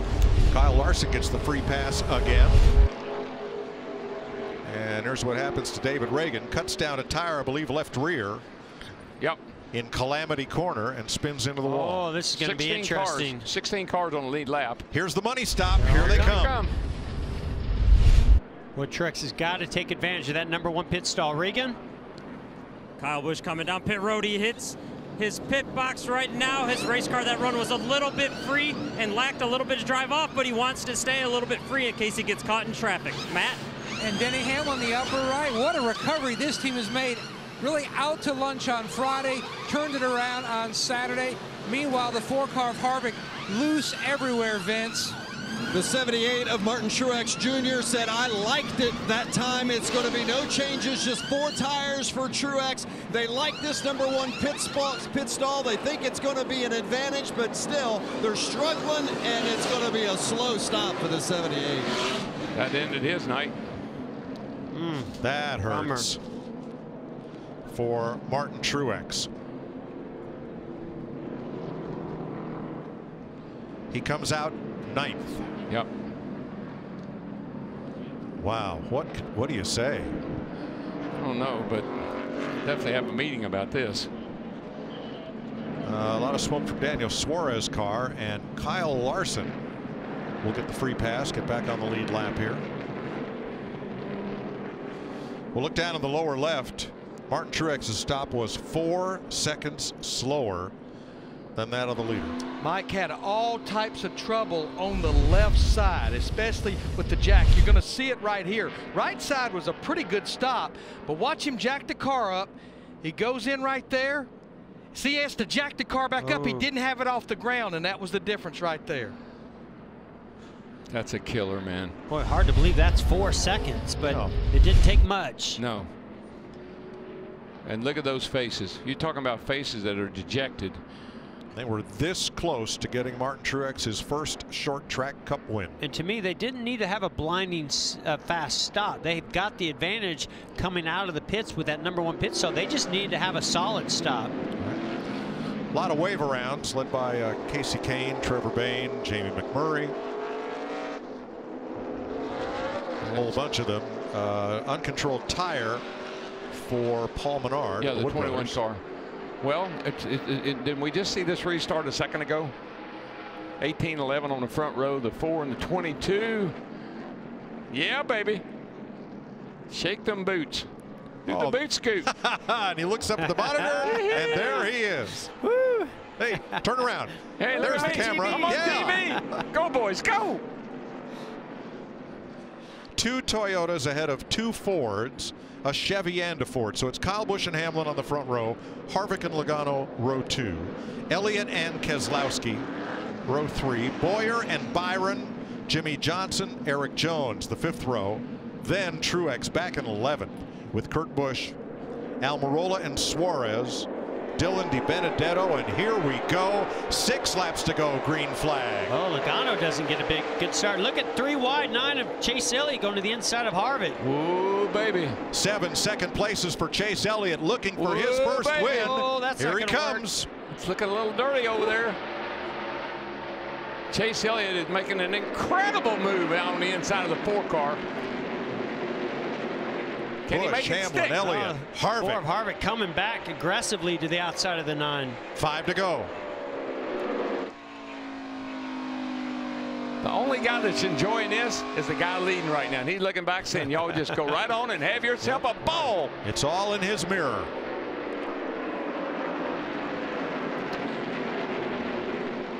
Car on the wall, Stenhouse, turn 3. Caution. Good grief. How many sets tire we got now, Larry? Ricky Stenhouse car just would not turn going into Calamity Corner, and Stenhouse pounds the wall.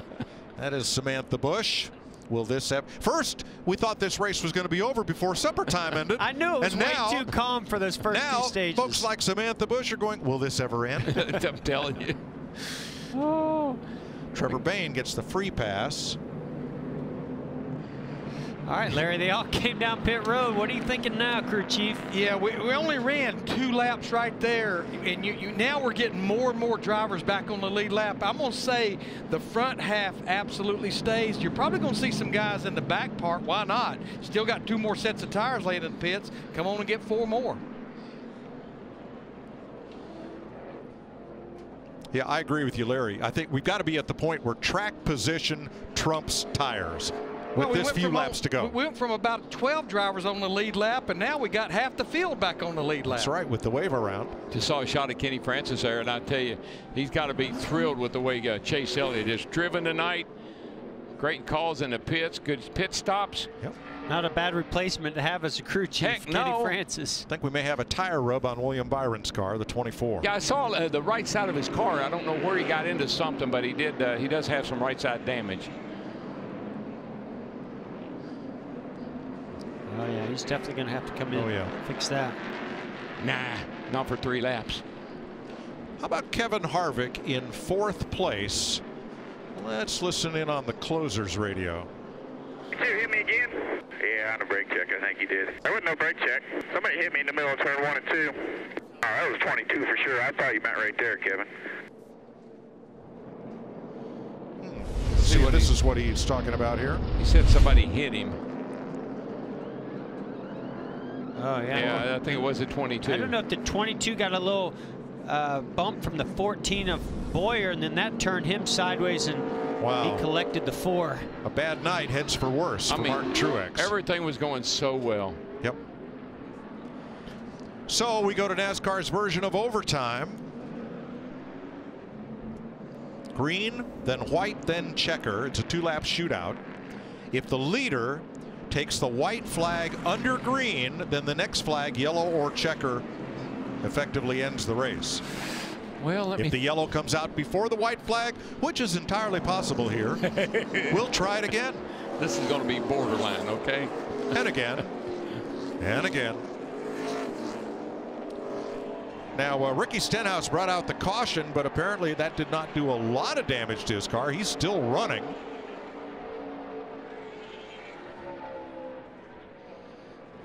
They're going to put new left sides on it. And let's get ready for Credit One overtime. Is this our first overtime? Chapter 1.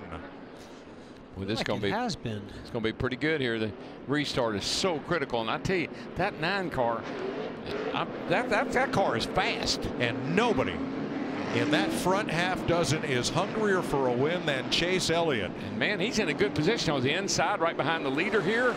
I tell you, Kyle Busch better have some get-go. Green, white, checker, green flag. Well, you got to watch Logano. Sometimes seeing him get aggressive on these restarts, make it 3 wide. Chase did a great job of blocking them. Jimmie Johnson takes him 3 wide. Well, I don't know if that's 3 or 4 wide. Okay. Jimmie Johnson. I can't even believe we're talking about Denny. I mentioned him all night long, and look at him go. Hamlin trying to make something happen here from third. White flag. Oh my gosh. Johnson moves down 3 wide again, back at 6th place. What a recovery for the 48 tonight. They'll never make it off turn 2. I can't believe we're going to talk Somehow about they Kyle did. Busch going They for did. 3 in a row. I didn't see this happening when this race started. They'll never make it off Three-peat turn. from 32nd. Kyle Busch wins Richmond. Everybody makes it across the line. Great work, pit crew. You guys won this one. Pat on the back, everybody. Chase Elliott gets his Dig, guys. That's something else right there. second place finish. Hey, I believe that ties his Hall of Fame father, Bill Elliott, 8 second-place finishes before his first victory. And this is Chase's 8th. Denny Hamlin, who didn't know how his car would handle, ends up 3rd. Had a great finish. Joey Logano 4th, Kevin Harvick the top 5. Kyle Busch taking home the checkered flag for the 3rd week in a row is today's Sunoco fueling victory.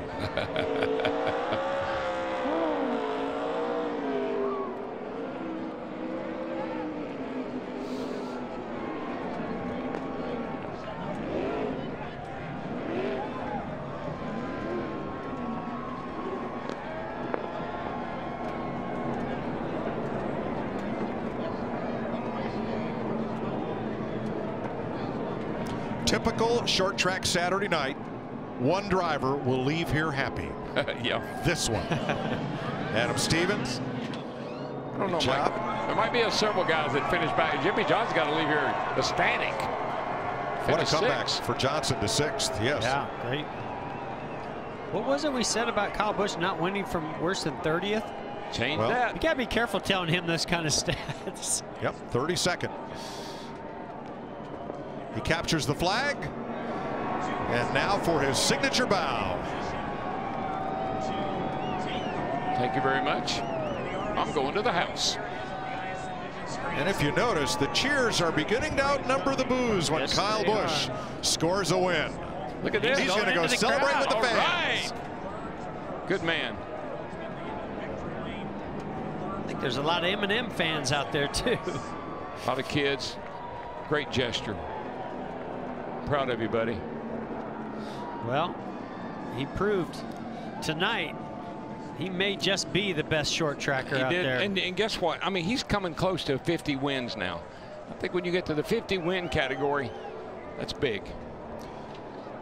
That's his 46th victory, tied for 15th on NASCAR's all-time list with Buck Baker.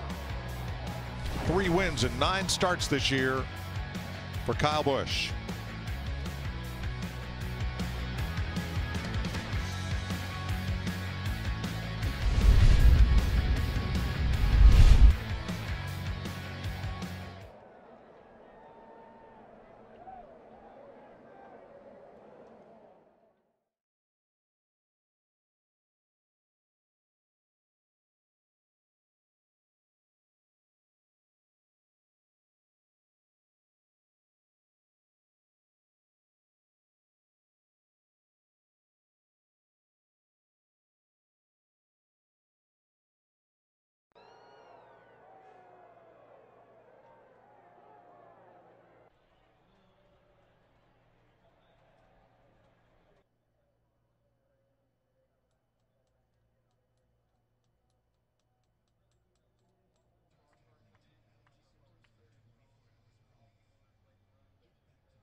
Finish at Richmond Raceway. Aerial coverage provided by Goodyear. Superior performing tires to face challenging conditions on the track and on the road. Goodyear, the official tire of NASCAR. And if you see Mike Severini around the track, tell him how much you enjoy your Goodyears. Meanwhile, Chase Elliott, 8th time he's finished second, still searching for that first Cup win. He's standing by with Matt Yoakum. So many sidebar stories for Chase Elliott and the 9 team. Crew chief not here, Kenny Francis filling in, and boy, you survived a great night with a crazy restart. Yeah, it wasn't pretty for sure. We had a big fight from our Napa Auto Parts and Napa Brakes team tonight. We have a lot of work to do. I still feel like, you know, to get to have the speed that we need and the car driving like we want it to, or like I want it to at least. But our restarts fell into our hands there at the end. Having short runs kind of played into our favor, and was able to move forward because of that. So circumstances were on our side tonight, which is not normal, so I'm happy about that. Very much positive, leaving Richmond with a P2 finish. Regan. Martin Truex Jr. leads a race-high 121 laps. I know how bad you want that first short track win. Looked like you and Kyle were going to have a great battle tonight. How disappointed are you didn't get to battle it out with him the last lap, sir? Yeah, pretty disappointed that we didn't get a chance at least. You know, it's unfortunate, but yeah, I don't know what we got to do to win one of these short tracks. It just seems like we just can't ever get everything to go the way we need it to, and you know, tonight we beat ourselves, so that's unfortunate. But guys did a really good job on the race car, and you know, we were awful that first run of the race, and I thought we were really in trouble. So just fought all night long to stick with it and make good adjustments and put ourselves in position to try to win another one, and just come up short. So frustrating, but proud of everybody for the effort, and hopefully we can get things fixed. 2017 champion Martin Truex Jr. finishes 14th tonight. Matt? Denny Hamlin comes home 3rd tonight, and where this team started yesterday afternoon in practice to where you are tonight, does it almost feel like with this type of recovery a win? Not really. Not really. I'd like to be carrying the checker flag like the 18 is there.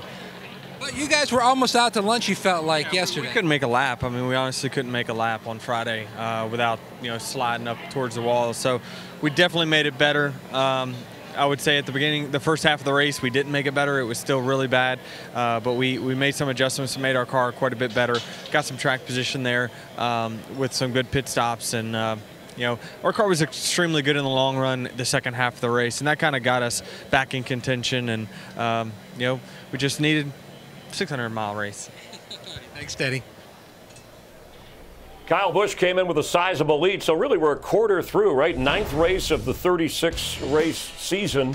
And Kyle Busch, last time, Michael, that he won 3 straight, well, the only other time was the year he won the Cup Championship in 2015. And I know how hungry he was after the 2017 season, coming up just a few car lengths short of winning that championship. So this team's inspired, and they're on quite the roll. Yeah, you see Jimmie Johnson moving into that top 16. He had to work his way up to get into the top 10 with a 6th-place finish.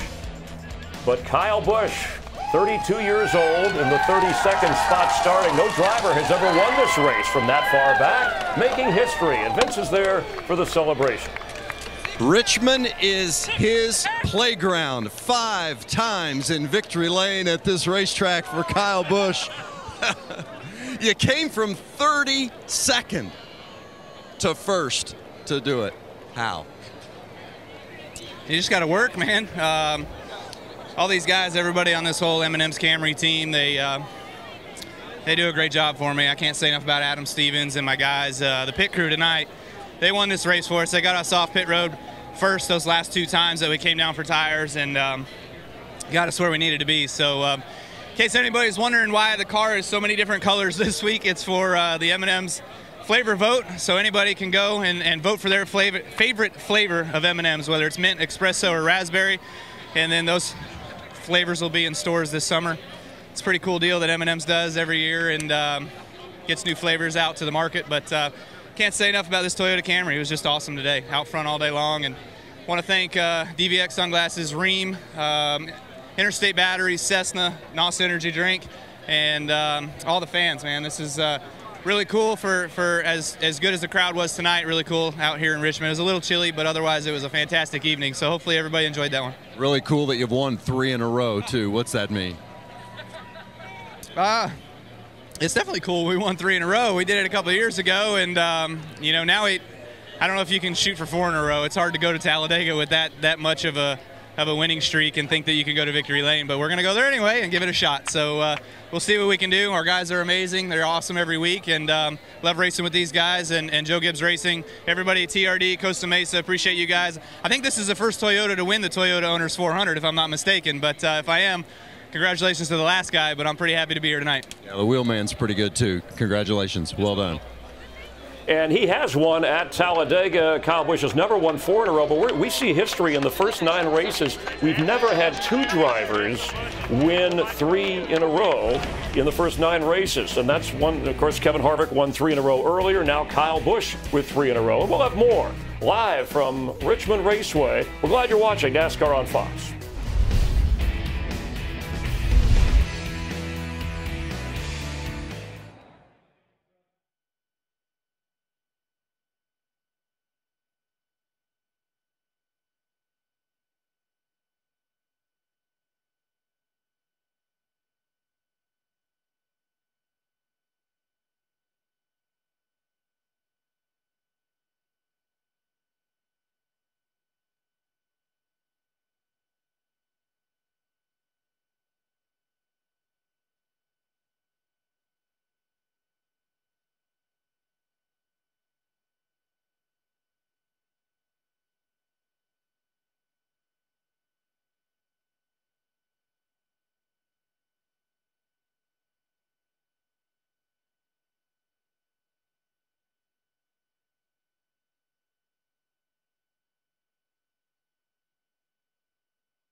Coverage now. Michael Waltrip, Chris Myers welcoming you back on the 3 consecutive wins for Kyle Busch in his 18 Joe Gibbs Toyota, the Hall of Fame coach and the people's driver. You know, he's become that, as Mike Joy pointed out after he won, fewer boos, more cheers when he took that bow, and has become, and you know how talented he is, polarizing, yes, but important personality for this sport. And the race winners this year, this is the second overtime race that we've had this season, Mike. The only other one was the Daytona 500, that thrilling finish with Austin Dillon. But this is one where, you know, people thought Kyle Busch was tough to beat coming in, even though he started way at the back of the pack. But what dominance we've seen from Kyle lately and Harvick early in the year. And what I'm looking for are who other drivers are going to step up and be winners. Remember, we're going to Talladega last year, Ricky Stenhouse Jr., really tough on the restrictor plate races. But I'm looking at Denny, Brad, and Joey. I think those guys are going to win soon. Yeah, I mean, the unpredictability of Talladega, and you heard Kyle Busch say, hey, 4 in a row, I don't even know. But if anybody's capable, he is. Again, it's something he has yet to do in his career, but he's shown the ability at the age of 32. A lot more championships in his future. He's been in the championship 4 the last 3 years. He told us he thought he had the car that could win it all last year when Martin Truex Jr. in a Toyota ended up with the title, and putting that winning sticker on, always a good feeling. You just got to love where this team is, man. They've done a lot of special things already early in this season. You mentioned Talladega, so we go from a short track to NASCAR's biggest wide open spaces, and it is a race that Kyle has had success and an opportunity at the quarter mark of the season for some driver. Don't forget to support your late local news. The Fox Local News connects you with your environment and make sure you have the latest information that you need. Just like we try to do at race day, the Geico 500. Catch Race Hub when you can on FS1. We'll be on Fox next Sunday from Talladega, Alabama. For Mike Stevepak, Rich Gross, our entire production crew, I'm Chris Myers. Thanks for being a part of NASCAR on Fox.